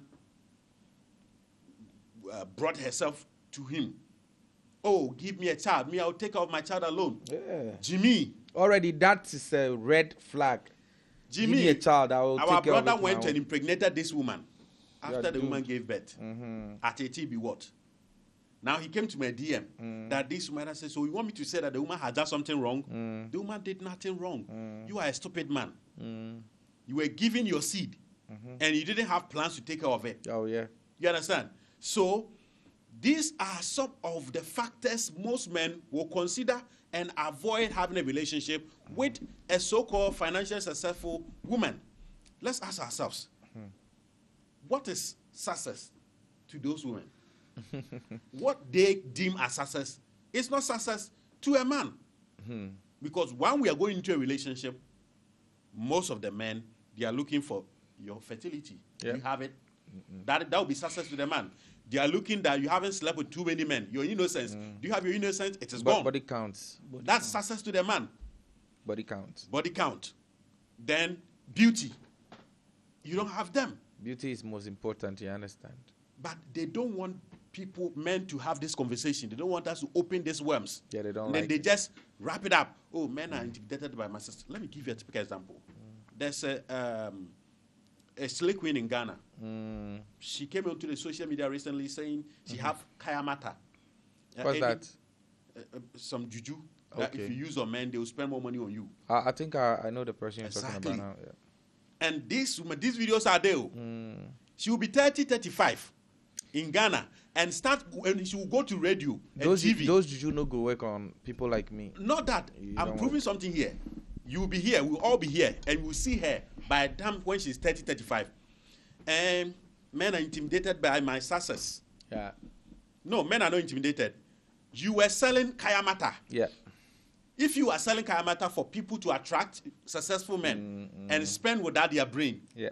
you, the seller, what can you do to me? Worse than that. So most men will avoid this girl when she's 35 and single because she used juju to make men spend on her. Okay? Yeah. And she will not explain it this way. She will say they are intimidated because she has money. No. Even if the man does not do that, her family, his family, who, if they watch the video, they will say, no, we can't let our son marry such a woman. So it is not that men are intimidated. What's intimidating about you? I think our olden days, our forefathers, they were very intelligent. Yeah, they were scientific. And you see, to give woman power is a dangerous thing. And the reason why I'm saying that is, our olden days forefathers, they had a reason why if a girl comes in the family, they will first introduce her into kitchen, sweep, cook food. They bring you up to take care of the house, family. make a home. Yeah, so Yes. And the boy go to farm. every Go to farm. female is like a mother. You That's understand? how nature Every designed female. them. You see, so you see all of them. I remember when I was a kid, my grandma, she would always push all the ladies in our family to the kitchen, and us, she would tell us that, okay, you guys, when the time comes for you to go and fetch water, you go and fetch water. And then go to the farm. Yeah, things which are heavy, like you have to go and carry, you fetch Men water. are natural providers, so they When train these you. videos are uploaded, Tony, your name, the Yeah. name they will give to you. Media, they give to me. But this is your name. Yeah. You see the comment section. Oh, you are misogynistic for saying this. No, so but- watch out for it. No, see, we had this thing. We had this thing before, We've had this same conversation before. Oh, okay. And there was one lady here, and I was trying to tell her that, you see, it's not like men don't want to give women power, but women don't know how To handle power. to handle power. You are You not see- designed for that. Yes. They will misuse power right now. I had a mother like that. I had a godmother like that. You understand? Sometimes I sit down, watch her like this, and I'm like, how do men manage to How be do we with do this this? woman? How do we do this? How? You see, I watch the man, I'm like, you're really trying, because I can't marry a woman who I get so disrespected and so controlled. Like, it's like I'm a prisoner. It's like I'm a worker. Let me put it this way. It's like I'm a worker. Because you know what? Everything the man does is coming from the woman. It's a command. Go and collect these things and bring them. Go and collect that things. It's a woman controlling. And if you've noticed that in Kumasi, that thing is there, pa. In Kumasi, have you noticed that? No, you've stayed with them, so Yeah, you so know, I know that. Yes, I know what I'm yes. saying. Yeah. You know, in Kumasi, every family they got one female who is more powerful than the man. yeah. No, it's not powerful than them. No. She's rich. She's Okay. richer than the men. You understand? Very In influential in the Kumasi, family. in Kumasi, that thing is there, pa, because most of the women they are hard. Especially they have one auntie, Yes. very rich. Very when there rich. is a problem and you see everybody will keep quiet. Yes. Yeah. It has its positives and negatives. Yes, The positive yes. is that because they were matrilineal, when you marry your nephews. Now, Tony, Yeah, you see why it's in the Ashanti. You mentioned that one tribe. Yes. They are matrilineal. Matrilineal. So they when she women marries have you, power. Tony, Yes. and you die, mostly your nephews, your sister's children will come and take the properties. So it was incumbent on the woman to be hardworking to make their own. You understand? That's the positive side. And then the negative side is that when the money is coming, it enter into some of them their head. You know Kojo Q, the rapper. Yeah. It was my mate at GIJ. His wife is a professor of pharmacology, one of the most difficult courses in the sciences. She lectures at KUST, but the woman is down to earth. A professor of pharmacology. But you see somebody who has done social studies, PhD in social studies. I say, You haven't said social studies. Somebody who sells foods at KJT. You understand? So the whole thing is that women education is not bad for you. Money is not bad for. There's nothing good. Say, in a short time. But the idea feminism put in their head. Feminism take what nature gave them that they need to preserve, which is time. Time fight against women, and then finances fight against men. Instead of telling them this, they say, "Oh, men are equal to women. You are equal. So use your time the same way men use their time." Men will go up, they get there, and what they want in relationship they get, and then the woman gets there and doesn't get the same thing. Not because men are intimidated by you, not because men hate you and your money. It's because apart from the money, which if the man is hardworking, he will get himself, anything else that he wants from you, you don't have. And there's nothing painful. That's why I always tell men, if you have any decision to make, reason to base on to marry a woman, make sure that thing about her, no man can provide it. So let me ask you this, though. What are the dangers in this Tony, feminist? I beg, let me add something small too. Okay. You finish and let me ask Yeah, you. you said something about I've forgotten this point. Oh. Very important point about so when I remember. Okay. Yeah. So let me ask you, what are the dangers of this feminist movement or ideology? Okay, the danger is that a wise man once said, if you want to kill some people, use men. If you want to kill the whole society, use women. The danger is that it is coming for everyone. You see, the promise... It's coming to everybody's home. It is coming for men, women, children, and the society. That's why Dr. Agri said, when you educate a man, you educate an individual. When you educate a woman, you educate an entire nation. You know, I'm writing antithesis against that. Against that? The statement he made. Why? What is this? It's fallacious. No, this is what he meant. Ask his... You see... I've done that. I've gone to what he meant.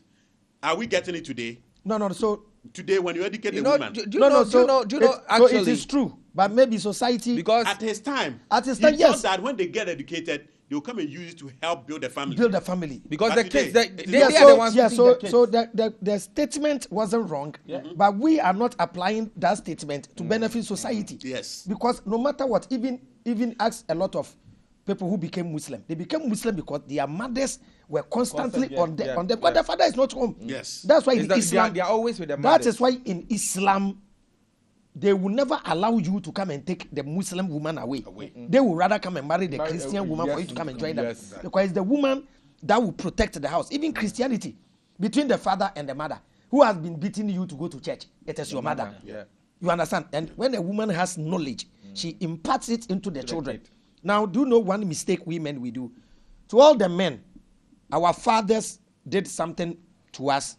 Our great-grandfathers did it to our fathers, and it became generational.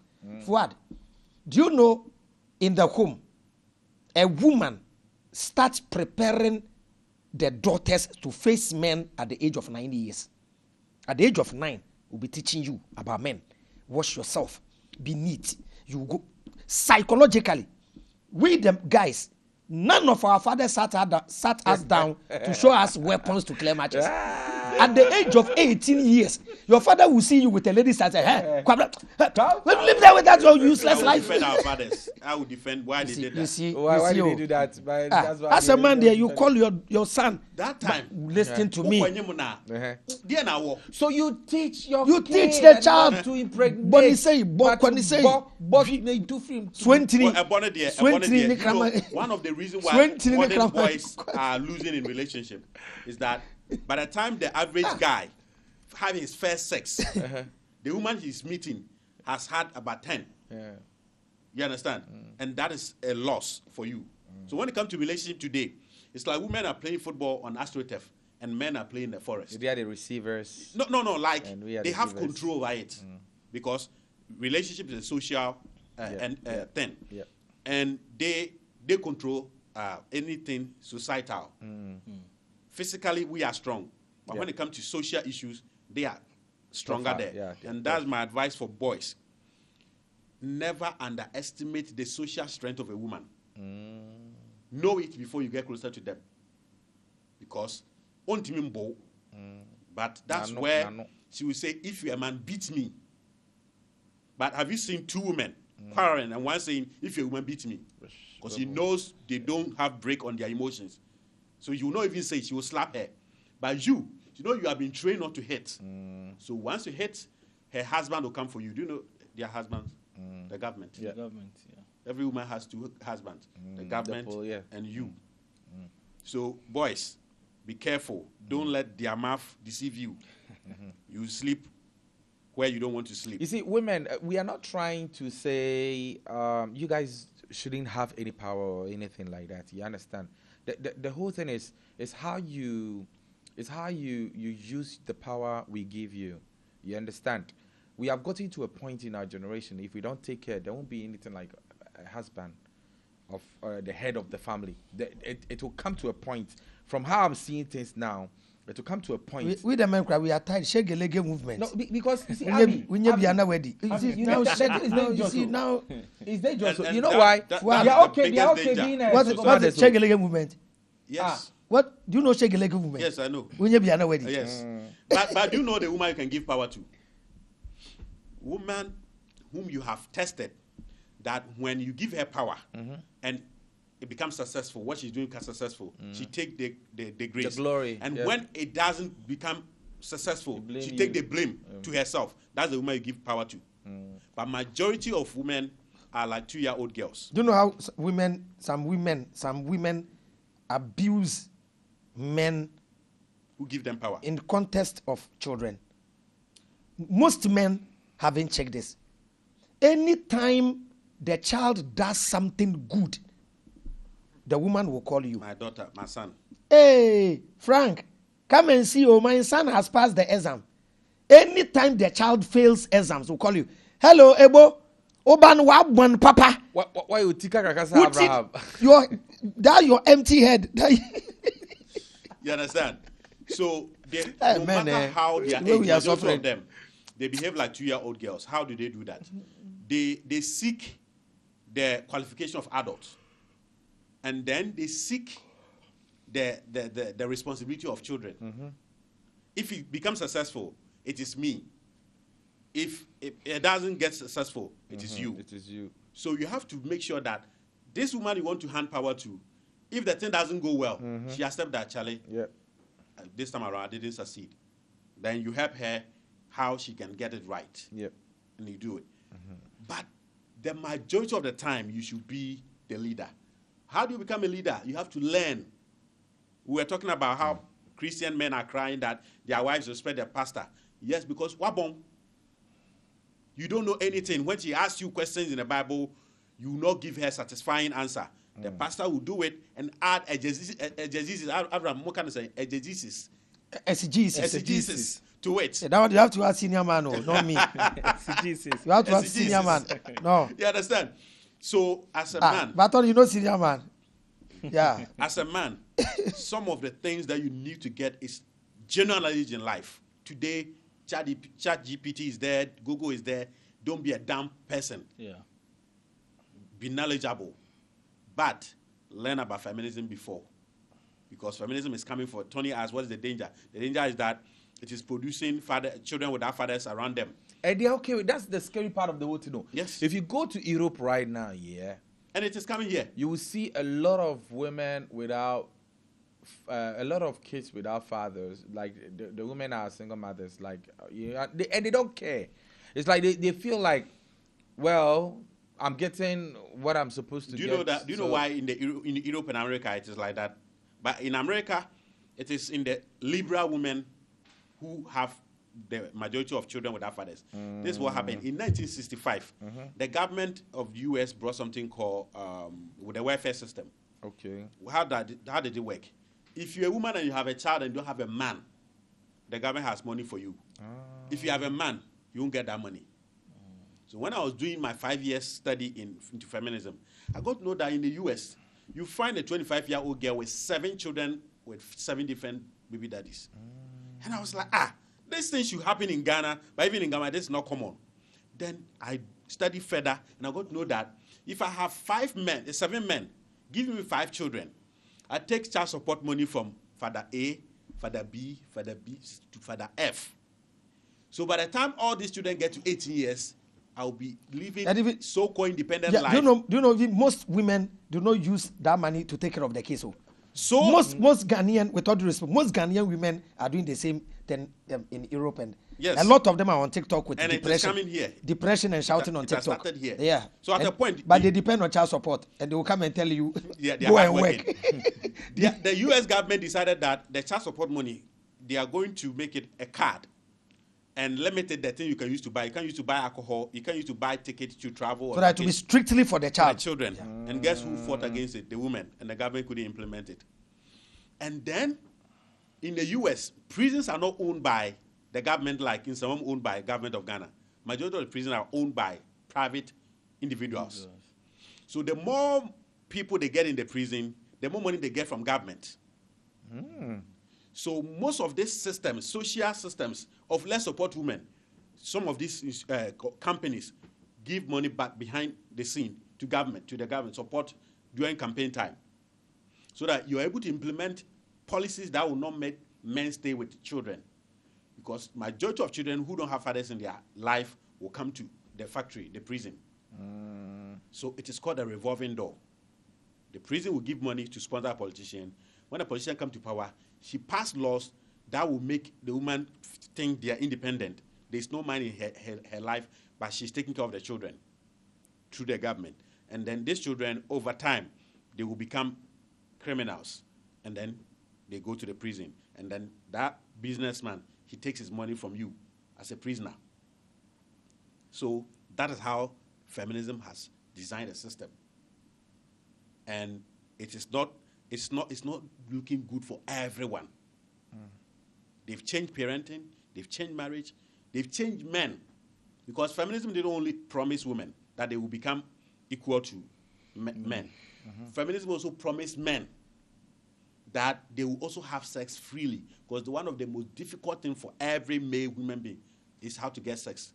Those who get sex easier are the top 1%. But majority of men struggle for sex. So feminism also had promise for men.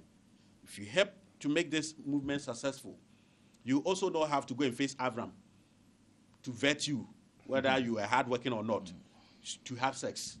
Because men fall in love with our eyes, women fall in love with their ears.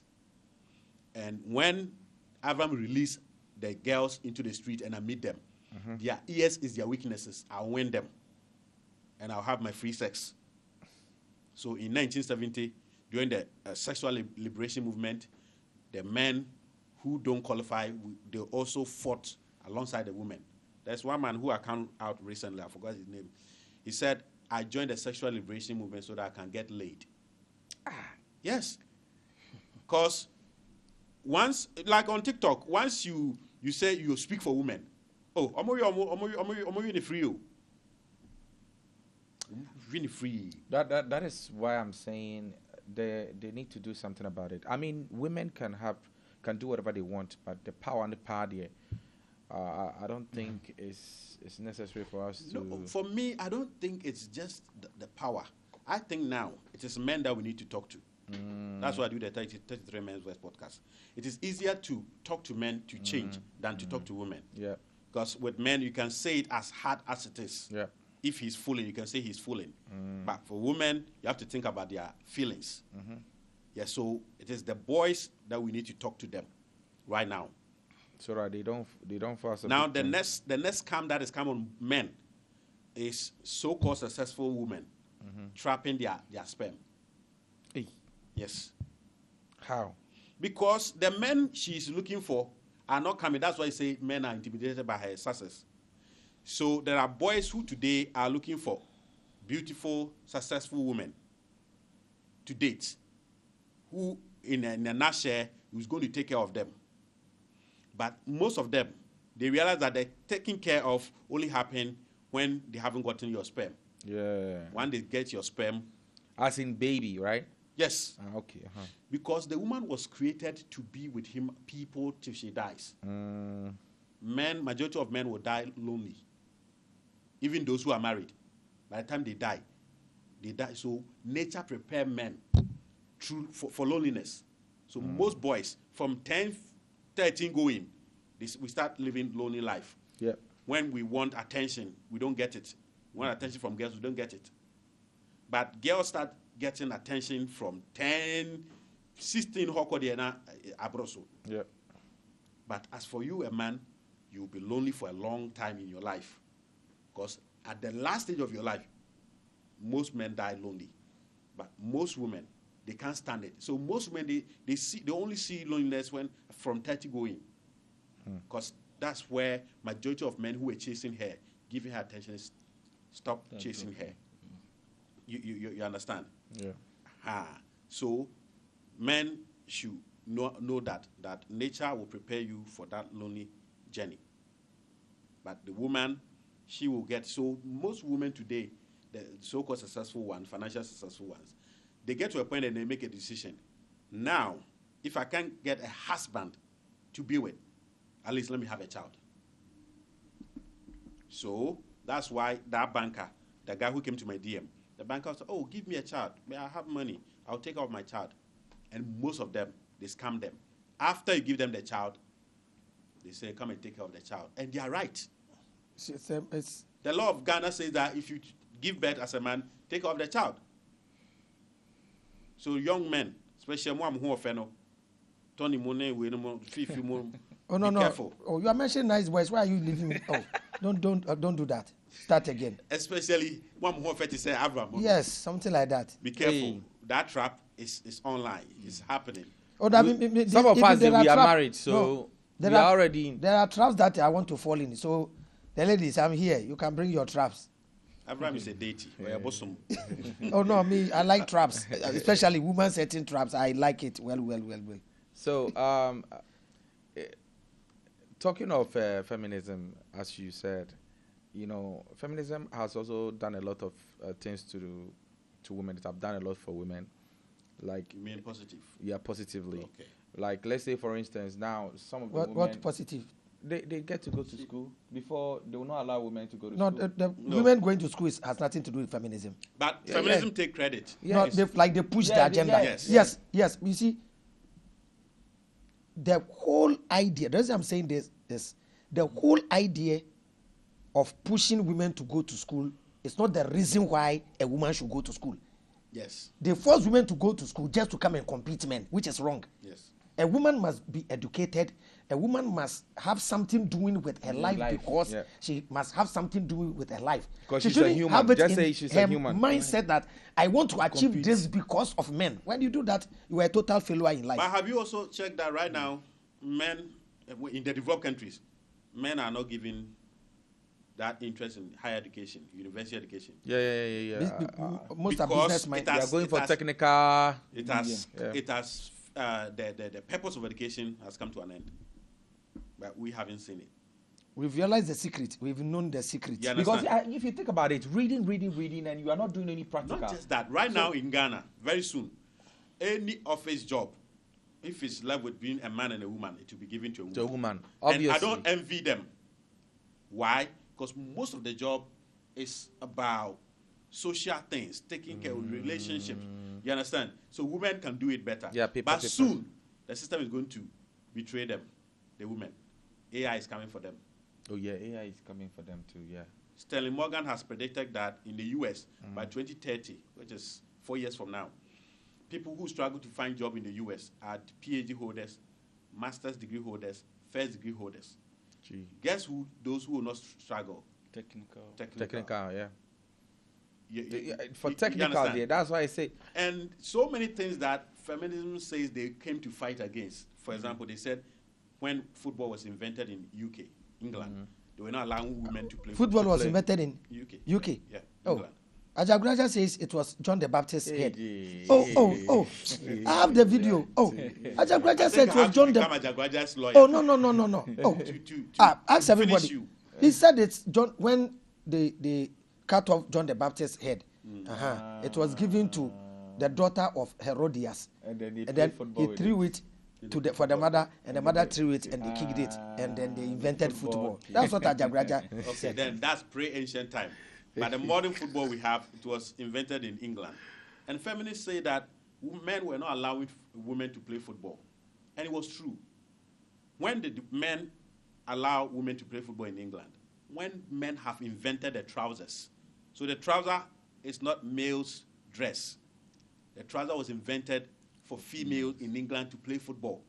But today you see a pastor, hell. So when men couldn't stand women having their body getting cut and all of that. With all due respect, I don't want to sound as if I'm making a mockery of Kwabena Siama. This is chat GTP. Read. GPT. You read for us. Okay. It says they claim that football was invented because of John the Baptist said a sensationalized follic claim popularized by some, such as Ghanaian prophet Ajagraja. So me, I'm go master. I don't lie. So it's Kwabena Siama, Ajagraja. You want to pick a beef? I'm not picking beef. He's my brother. He said it. And the chat GTP is chat what? GPT. Chat GPT is telling us. You see, Kwabena Siama. Men, and they call it oppression. The period where women were not playing football, they said men were oppressing women. No. They were thinking of how you play football safely. So can it be said it was the agenda was to also encourage lesbianism and those things? Oh, that's what I mentioned. There are 5 things Kate Miller and then 12 women listed. So they started lesbianism, right? Yes. Most of the top feminist leaders, most of them were lesbians. So they encouraged it to... Some of them, they were doing children and all of that. It's nasty. Most of them. I'm very disappointed, but some of our people will say, no, feminism is not about that. We are here to just encourage our women so that women empowerment. Yes, we have to show the men that what men can do, we can also do some. We will play football, we will play whatever, we will do this, we will do that. Have you seen that right now? All the football channels. Now, every football discussion, they have to be a female in it. Yeah. They are also changing the way men tackle themselves. Hey, that thing is becoming like a war between men and women. With some huge amount of money. It's called gender war. It's called gender war. Do certain It's a war.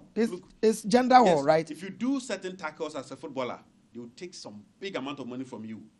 They want to make men play football so soft that soon women will be challenging. I said that thing. thing. I knew it will come one day. But they can't. The U.S. female national team, which has won more trophy for the U.S. than the male, they played under 15. They scored them 12-0. You can't. And you see, you said something that made my mind come on something. Like, you are so right to the point that, you see, when women started joining this Olympic thing, yeah, if you see the way they dress, their ways of dressing to even take part in it, no, it's more like they are seducing men it is to pay attention to what they are doing. That is what they said in the meeting. Erotism. That's erotism. Seriously, if you like, they are almost naked. And I know some of the men are watching it now. This same movement, Tony, this same movement say that feminism exists for females' dignity. What is female dignity when in this? Now you are selling your body, you are selling your nudities. Do you know the number of women who sell their body to eat in US and UK are more than the population of Ghana? In a country where there's job is easy to get there. Now, doctors, nurses are all on OnlyFans. So, in a nutshell, feminism is a cannibalistic institution. Yeah. It eats itself. Yeah. The promise it gave to women, it has failed. The promise it gave to men, it has failed. The promise it gave to everyone. Do you know that since 1970, which is the beginning of the second wave of feminism, research have shown up to 2026, the happiness level of women started dropping from 1970 up to date. In a time when they are more educated, they have more career, they have more money. Why should it be? We'll discuss that in another conversation. Now we need to get a girl. Oh, I'll get a feminist so that I actually flow when I have a strong opponent. Yeah. Yes. When so we will get. I'll try and I will. I've chatted one lady and then I think Queen Lee's friend, the one. Yeah. Queen Lee's friend. Mrs. Debbie. Mrs. Debbie too. Yeah, she's very more into that. We've met on platforms before. Yeah. You and her. Is she also having that feminist? But not too much. But yes, a little bit. Yeah. Not that. Yeah. No, yeah. It's a different. But so before we go, let me say. I've remembered what I wanted to say. You were talking about this woman who has a position and still respects the husband. Yeah. Yes. I was, I like relationship topics and it's very interesting. So I was having one relationship stuff and I was on the women advising them. And some ladies, these small girls in the UK and stuff. Hey, one small girl, I think about 21 years. Hello, yeah, chairman. We are listening to you. Please, I'm an independent woman. Then one woman joined the live. Then, everybody, because the DP picture, very beautiful. Everybody went back door to check her. Very beautiful. Her form, she looks like Jocelyn Dumas. Okay. Very beautiful woman. She joined the live. All she told the ladies were, say, you these small girls, where do you learn all these things from? Go and check my videos. I'm a medical doctor. I think UK or US. I'm a medical doctor. I live here with my husband. I earn more than my husband. I brought my husband to the US. But when I go to work, I am a medical doctor. When I get home, I'm a wife. I treat my husband like a king. The one in Kumasi also said the same thing. I treat my husband like a king. No, it takes only a woman who have been in a position whereby she was drawn in and then she luckily got up again. Tony, she said, it's not easy. I was brought up by my grandmother. And my grandmother brought me up to value man as the head. That is all. Gone are the days that women were staying in marriage till death. Some were staying in marriage for 30 years. Some were staying in marriages for 50 years. Do you know there are some women, they stayed with the man, they transitioned from marriage into one body. It's like they were brothers and sisters. Do you know it gets to a time you can't even have affair with your wife again. She become like your sister. That when you stay like 20, 30 years, sometimes the man passes away. And during those days, they used to stay in the family house. The man passes away, and the woman will not marry again, becomes a family member. It is gone. It is gone because they look, they think, Avi, they don't Sado. know. One day, we'll discuss respect. the stages in relationship, stages in marriage. We have the fantasy stage. We have the reality stage. It is when reality sets in. That's when breakups come. That's when you don't take time. You will leave. After the reality stage, acceptance. That's when you accept the person for who he is. You love the person for his flaws. That is where the real love comes. So we don't fall in love. We don't go into relationship looking for perfect people. We look for people with flaws. I see you see a big wedding. I said there was one wedding that I watched on Researchers TikTok. have come out. The bigger the wedding, Oh. the faster It collapsed. Oh yes, Avi, yes. do you know that the wedding, the marriage didn't even last for more than a year? I think it was 4 months, and then The ladies, some of the ladies, they think marriage it's all is about the luxury. It's luxury. When we tell the list of rich people whose marriages have, you cry. Even Bill Gates. Money doesn't sustain relationship. Avi, women are not what enough. money? What women? The world, nothing will be okay for them. Nothing will be okay. This is the quote. The world is not enough for a woman. Yeah. Yes. World, the nice Meet a lady who sleeps outside. The lady will tell you, please, even if it is a wooden structure, I will sleep. Rent a wooden structure for her. One day she'll tell you, after all, that and Tabodine will so you can stand me. Now, take her from the wooden structure, give her a single room self-contained. We'll tell you, after all, what? Is it not that single room? Yeah? Give her an estate. She'll tell you, after all, are you the only one who have been renting estate for women? Hey, what have you done? They rented a two-bedroom apartment in the estate. So what Rabbi is saying now bring us to why are men grateful than women in life? Any human being who work hard to get most of the things they need in their life, they become grateful. And men, we don't get free things in life. No. Many things we have to fight for ourselves. So when you do a little thing for a man, he appreciates it. But for a woman, most of the things she get it for free. So that two-bedroom that you rented, and she's fighting with you, there's another man waiting to rent 3-bedroom in East Legon for her. So how can she be appreciative of your two-bedroom at Choco? You understand? I say. But talking about love, you said that you don't need love to start a relationship. Yeah. I did this with a medical doctor, those who operate the human brain. It's called Dr. Adam. He's one of Ghana's and the world's finest neurosurgeons. Recently, Mahama went to the UN. They were having a program at New York called Accra Reset. He was the MC. And he said they have taken a human being who is in love, fresh in love, to the lab to check the brain waves. And they took a human being who was taking cocaine for the first time to the lab, and their brain read the same. Did you get it? He said, anytime you say you are in love, there's no difference between you and the one who has taken cocaine. And then they took another human being who has gotten heartbreak, their brain into the lab, and took somebody that the cocaine has gotten out of the body, and their brain read the same.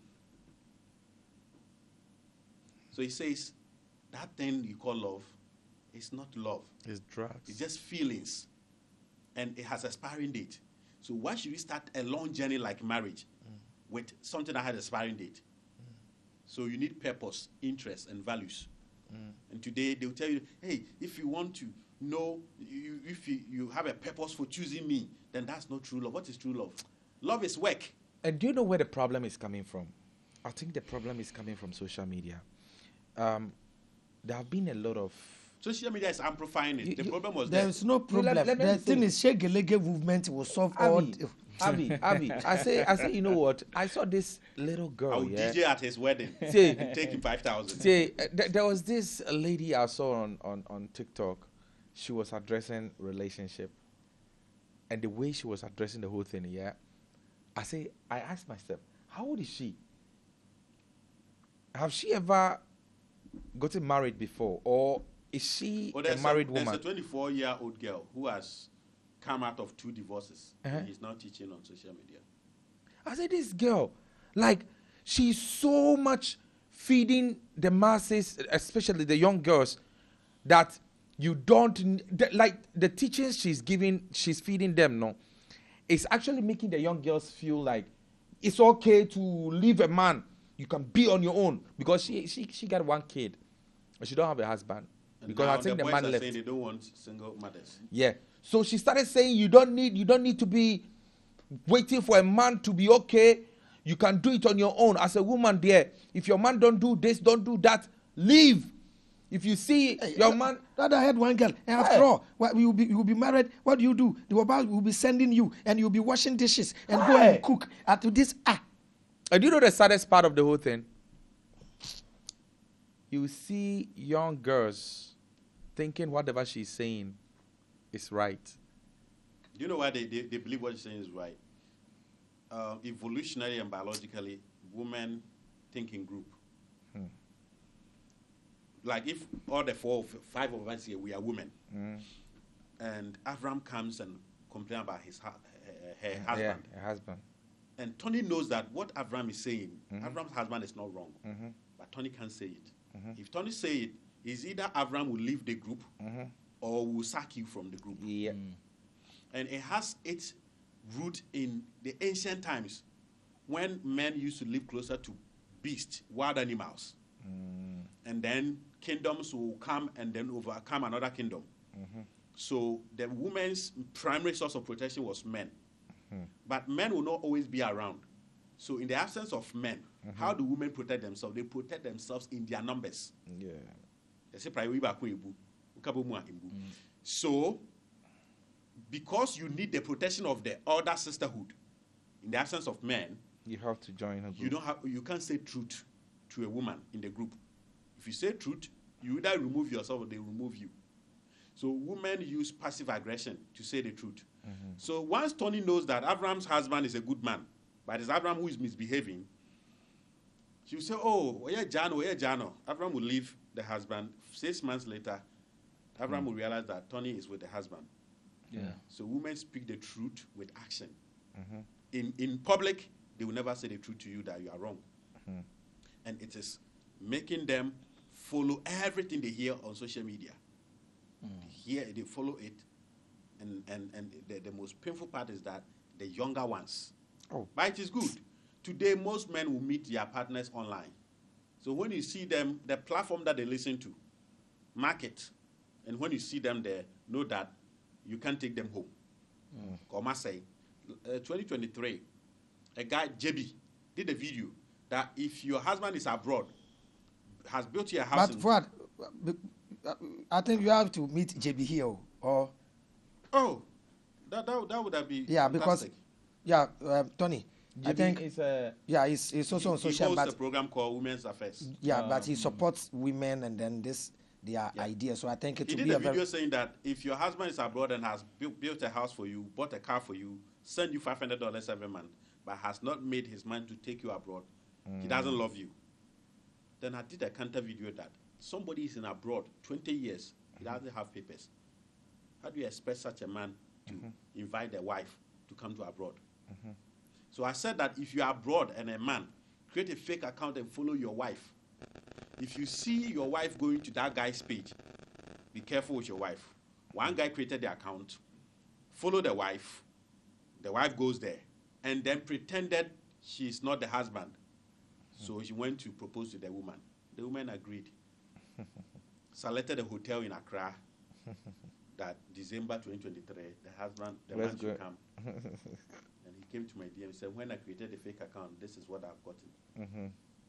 You understand? So the social media is amplifying all the wrongs, and at the top of it, there's no shame, there's no stigma, there's no consequence.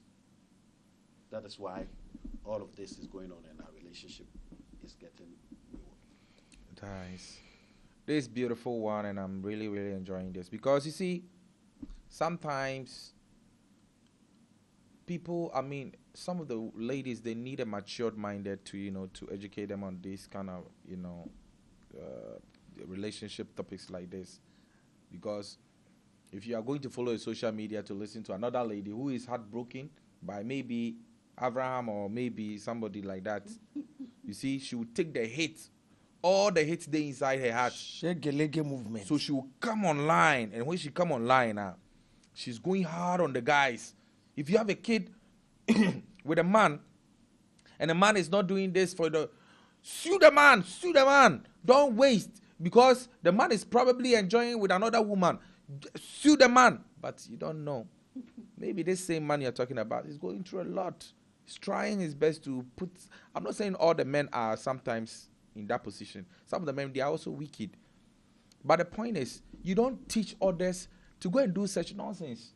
Maybe the person is in a very good relationship, but because of your nonsense advice, then you destroy the whole thing. You know, most people treat topics out of feelings, out of emotions. Yeah. Because one man did it, they will tag every man. Yes. And some men too. Because of one experience they have in relationship, they will come and say them, say all sorts of, putting all women in the same bag.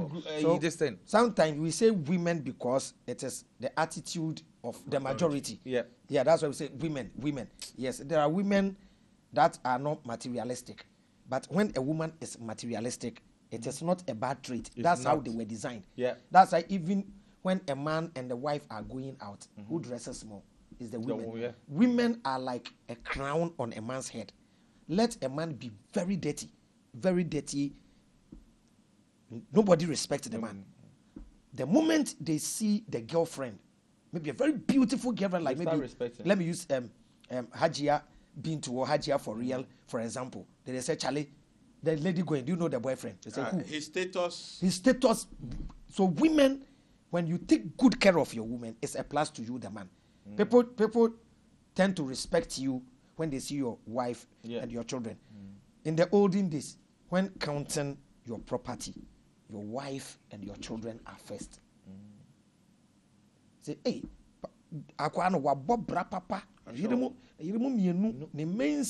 it's true. It was very important. You smile. You see one and you'll be saying this and smile. You like it. You say it and smile. Polygamy is a solution to a problem in society. It's not just for fun.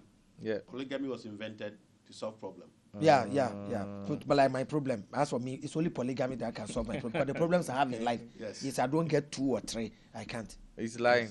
Yes. Right now, we've put him on one spot. And we have now entered the period where polygamy is going to take over the whole world. And it's to start from places like US. And that is where I see women are going to have issues with men. No. You see, it'll get to a time. Now, even we live in a generation, majority of women do have problem with polygamy again, because on social media, we've explained it even from religious perspective.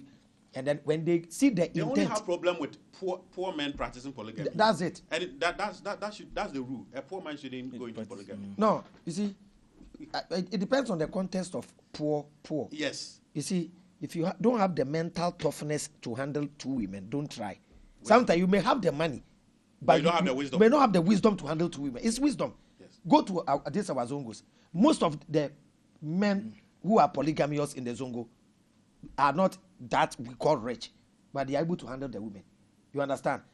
So when it's a concept, when you understand, it's very good, and it must be done with a clear intention, not for sexual satisfaction. If it is because of sexual desire that you want to have 2 women, the sexual desire doesn't have end.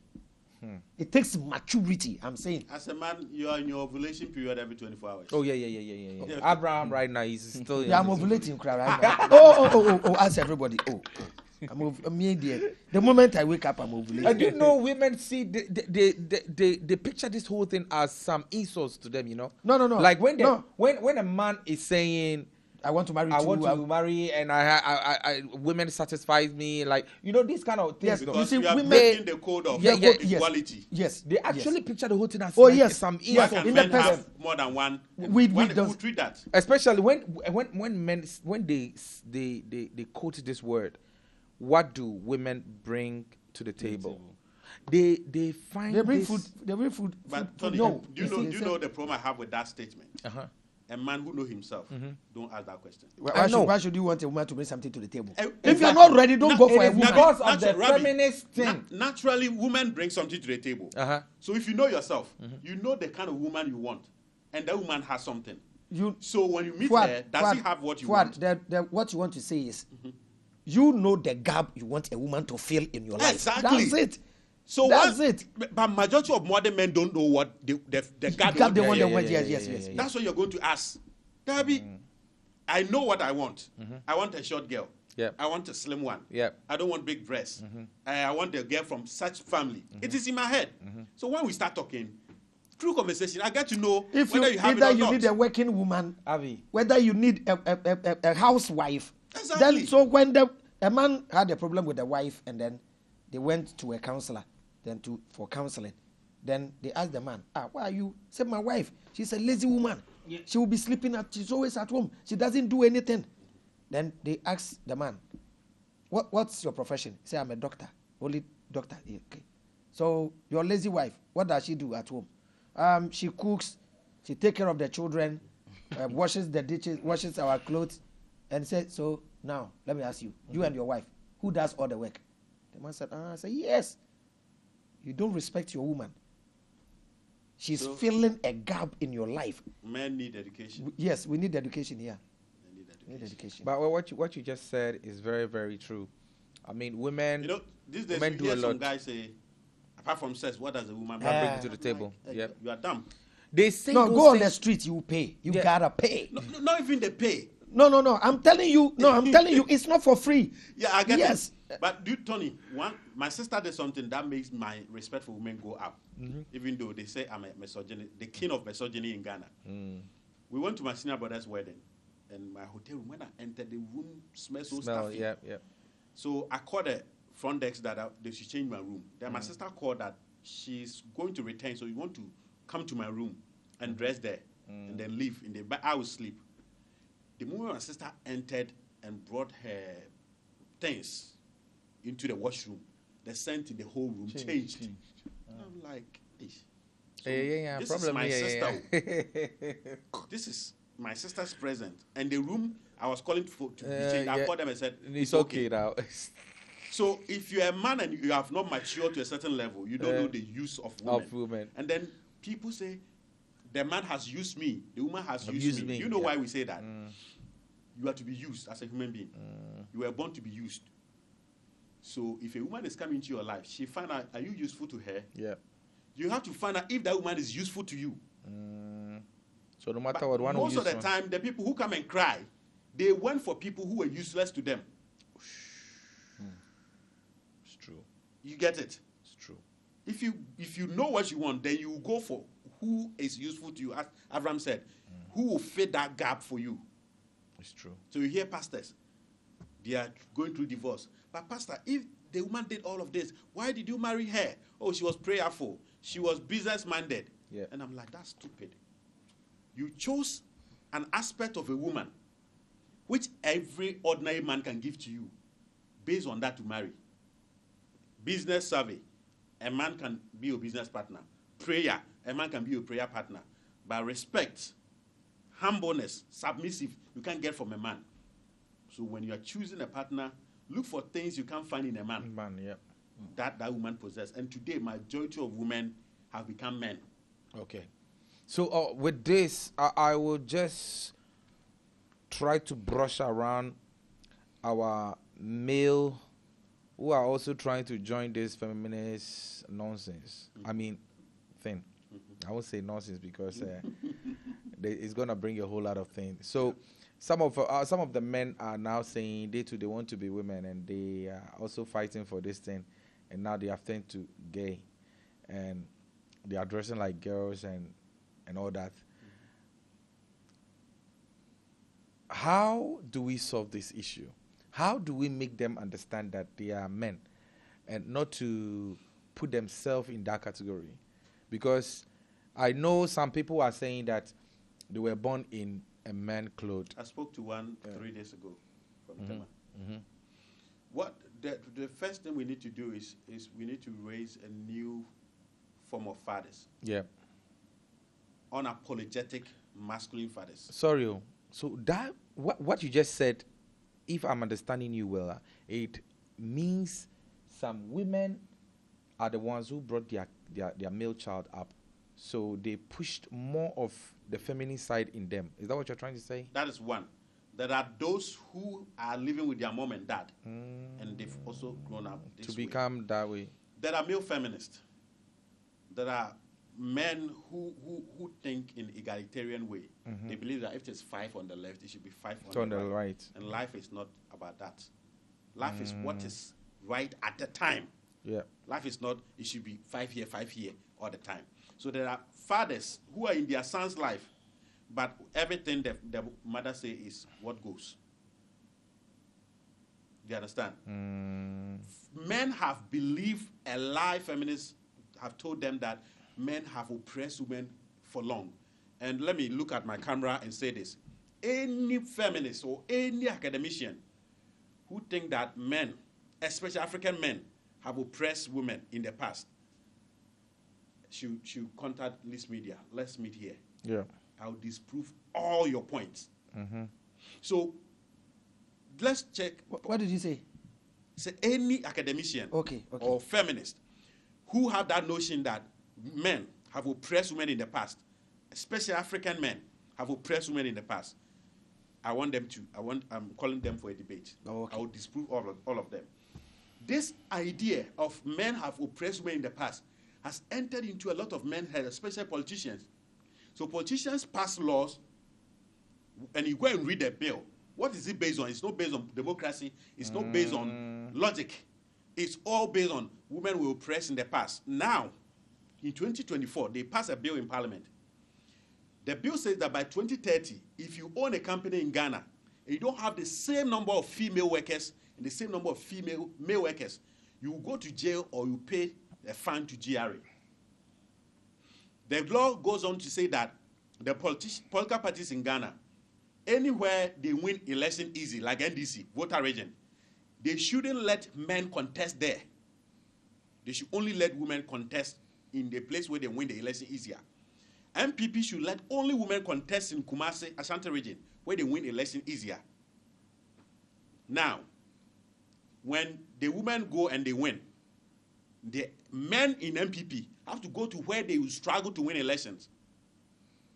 The men in NDC have to go to where they will fight harder to win election. When they go and they make that place their stronghold, that law is still there in Ghana. It will determine that now that the place has become fertile. Then the time will come, women will take over. Exactly. And you ask yourself, how did majority men parliament pass such a law? Pass a law. It's based on, women were oppressed in the past. Now, when you have at grade 12, Tony have 12, and you go to Legon and want to do medicine, and you are a girl, and Tony is a boy, they will give the slot, if it is level 1, they give the medicine slot to Tony, who is a girl. The girl? Yes, because of affirmative action. What is it based on? Men oppressed women. Without evidence. Women were oppressed in the past. Without evidence. Yes, in the past, more men went to school than women. In the past, men were not allowing women to own land. But it all has a reason. I will not mention it today. You want somebody to... You understand? You want somebody to... So trap. A trap. You understand? Now, they said that women were oppressed in the past. And the man is in a position, a tight corner, to please the woman. First, you were raised to be the protector of your sisters and every woman in the society. And I support that. And then when you grow to a certain age, you need a partner. To get a partner, you have to put yourself in a position where you are in the good books of women. And some of our politicians, when they see these bills, they don't check whether they claim the women are making is true or not. Because when they pass some of these laws, it makes them friendly to female voters. The same thing as Tony, your question. There are fathers in the house who have believed these lies of men oppress women in the past. So anything the wife says, they should the way they should raise their son. And they've told them that if they raise the boys just like they raise the girls, it will make the boys less toxic.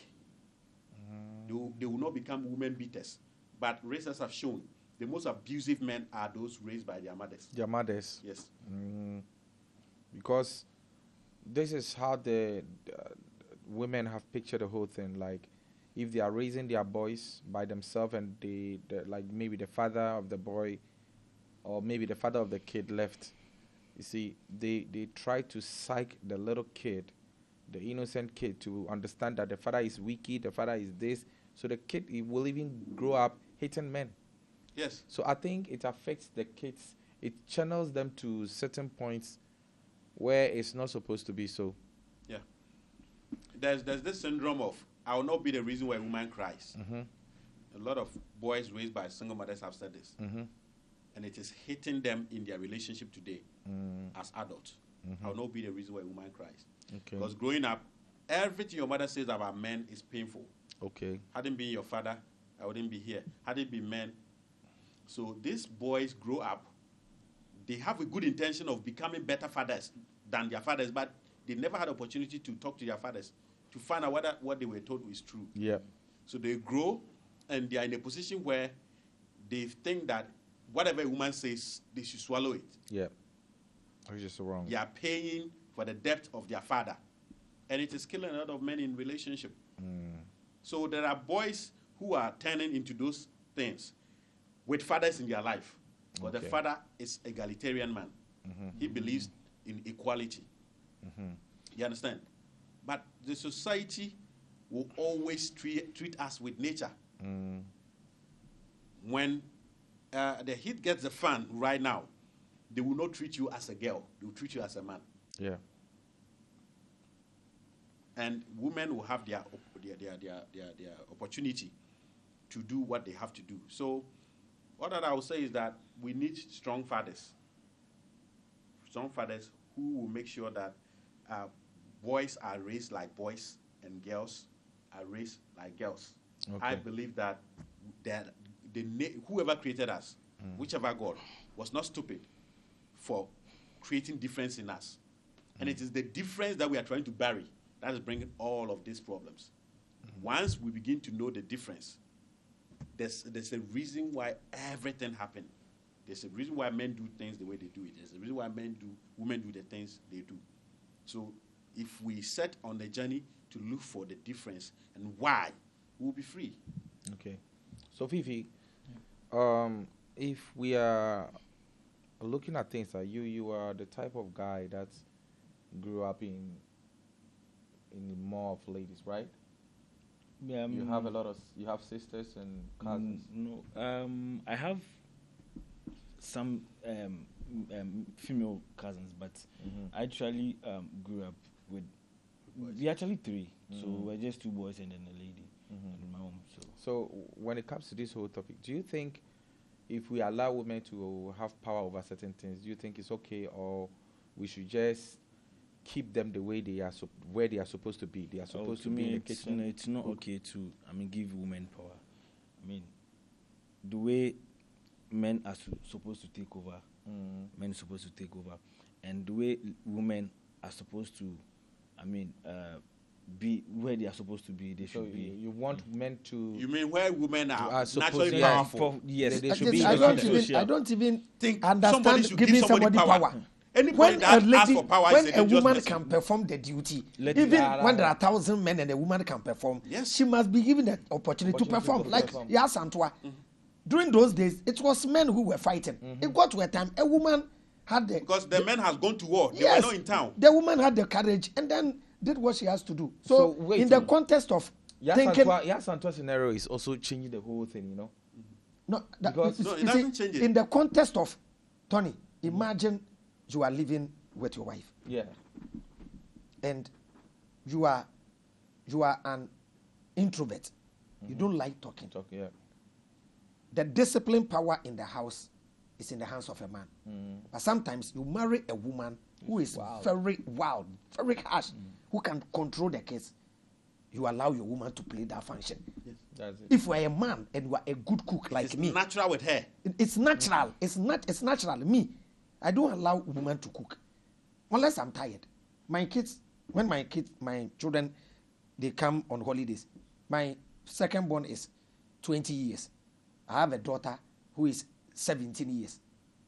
They cook when they are with their mother. When they come to me on holidays, even if it is 1 month, I do the cooking. Naturally, that is me. I don't stress them. The only thing I allow them to do is to sweep and then mop and then wash dishes. You understand? So I don't behave as if it is a woman's doesn't duty. vex them. No. It flows natural. Oh, okay. So Tony, there are things that you are good at. Uh-huh. I know you are very good in washing, especially washing braziers. And so when you see Tony washing, it's not like that. Oh, no, he loves doing it. Oh, Tony, why are you doing that? So you see, so we should. Tony. No, Abraham actually taught me because I taught you.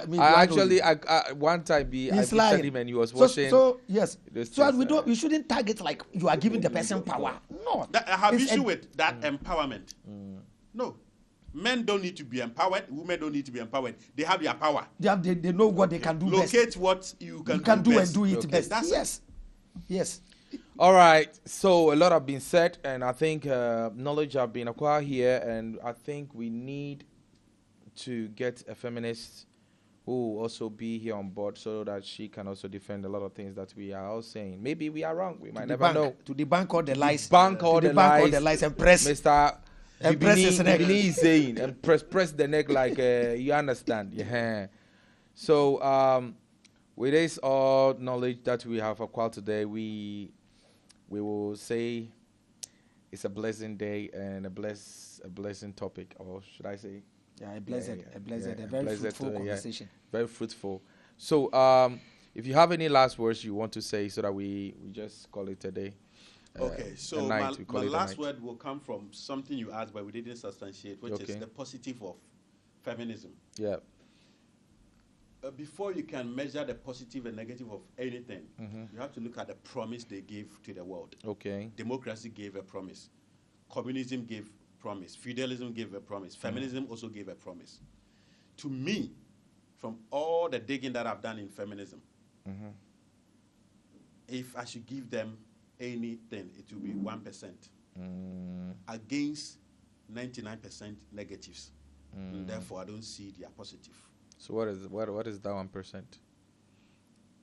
That 1% is their claim that they fought for women to be educated, because when you go to England before the 1980s, there were a lot of educated women. Even in the 17th century, this woman by the name Mary Wollstonecraft, she brought up the concept called the free love movement. One day we'll treat it here. It is the free love movement that gave birth to the suffragist movement and gave birth to the feminist movement. They were educated, they were writers. Men even go to learn from them in the 17th century. But let's give that one to them. After the education, what does the education do to not all of us, just the women? You understand? To the extent that Kwejiri Agre's statement of if you educate a man, you educate an individual. If you educate a woman, you educate the whole nation. It's now a fluke. I'm writing an antithesis against it. Because naturally, if you put money in Tony's hands, because he's a man, that money goes to a lot of people before it gets finished. But if I put money into a woman's hands, it drains into herself most of the time. So even financially, so if education is a means to make money, if I'm a government, I'll make sure men get more money. Because when men get money, more empty stomach get food before they sleep. When women get money, few stomach get filled. Not because women are evil. That's their nature. They are takers. Hey, then my grandma was really serving well. You understand? She was serving you. Women are good to their blood. Okay then. Because my grandma, whatever that she was having, it belongs to all of us because she makes sure. Were you not her blood? Yeah. Exactly. So, all that I'm saying is that feminism, starting from the 18th century, has lasted almost 200 years. And every metric is still negative, including the women it came for since 1970. That's where women's happiness started dropping. 1970 marks the year women started getting higher education, big positions, and money. Why should the people, the more they make money, the more they become educated, the more their happiness drops? And researchers got this fact by checking their intake of antidepressant drugs. Since 1970, the rate at which they are taking depression drugs has increased, and it keeps increasing every year. So at least if feminism has anything good, it should have served women, for people to sit outside, men to sit outside and say that at least once women became feminists, their happiness level is going up. Because happiness is one of the main three things that human beings fight for. Happiness, longevity, and health. And once your happiness is low, your health gets affected. So the woman that it came for, females, of which we have the word feminism, if he couldn't save them, how much more you, a man, do you think he can save you? How much more? And today, those who are suffering most at the hands of feminism are children. Because they have to go to that mismanaged society so that they continue feminism. So for me, there's no positive in feminism. There's no positive. It's all negative. Jeez. So nobody who has not entered it should try entering. Or they can enter, and we'll use them as guinea pigs. Okay. We use them as experiment, because feminism itself was experiment. It is coming to an end. Okay. Thank you. All right, you've said a lot, Mr. Bibini. What they will do to you, yourself, you go around from Ghana. Avraham Ben Mishay, if you have any final words, you can just, I think Fuad have said it all, you see, and it's a very good conversation. Yeah. And I will appeal to our lovely viewers to leave their comments, and most of them are very deep, are very learned. I call something opportunity. It's opportunity that we've gotten to be here. That doesn't mean we know more than everybody. So you can leave your comment. And I think on one podcast we'll attend to the comments too. Yeah. Yes, we will attend. We will get we will just address the very, the very whole thing. positive comments and the questions too. So that we'll do our best to answer. So we really, really appreciate them. Okay. So Fifi, if you have any final words, you can just vomit it out. Well, as Mr. Avraham and then Mr. Fad said, they've said everything. So all that I'll say is, whatever we are discussing here, we mean no harm. We are just trying to educate people out there. So we mean no harm. We mean no harm to any female or anyone. So that is all I have to say. All right, that's beautiful. So I'll give you guys my last advice, which will be, I think it's not everything you see on social media that you need to follow up. I know a lot of ladies are going through a lot. And you see, our mind works in a different way. Our minds are very powerful, and they are very sensitive as well.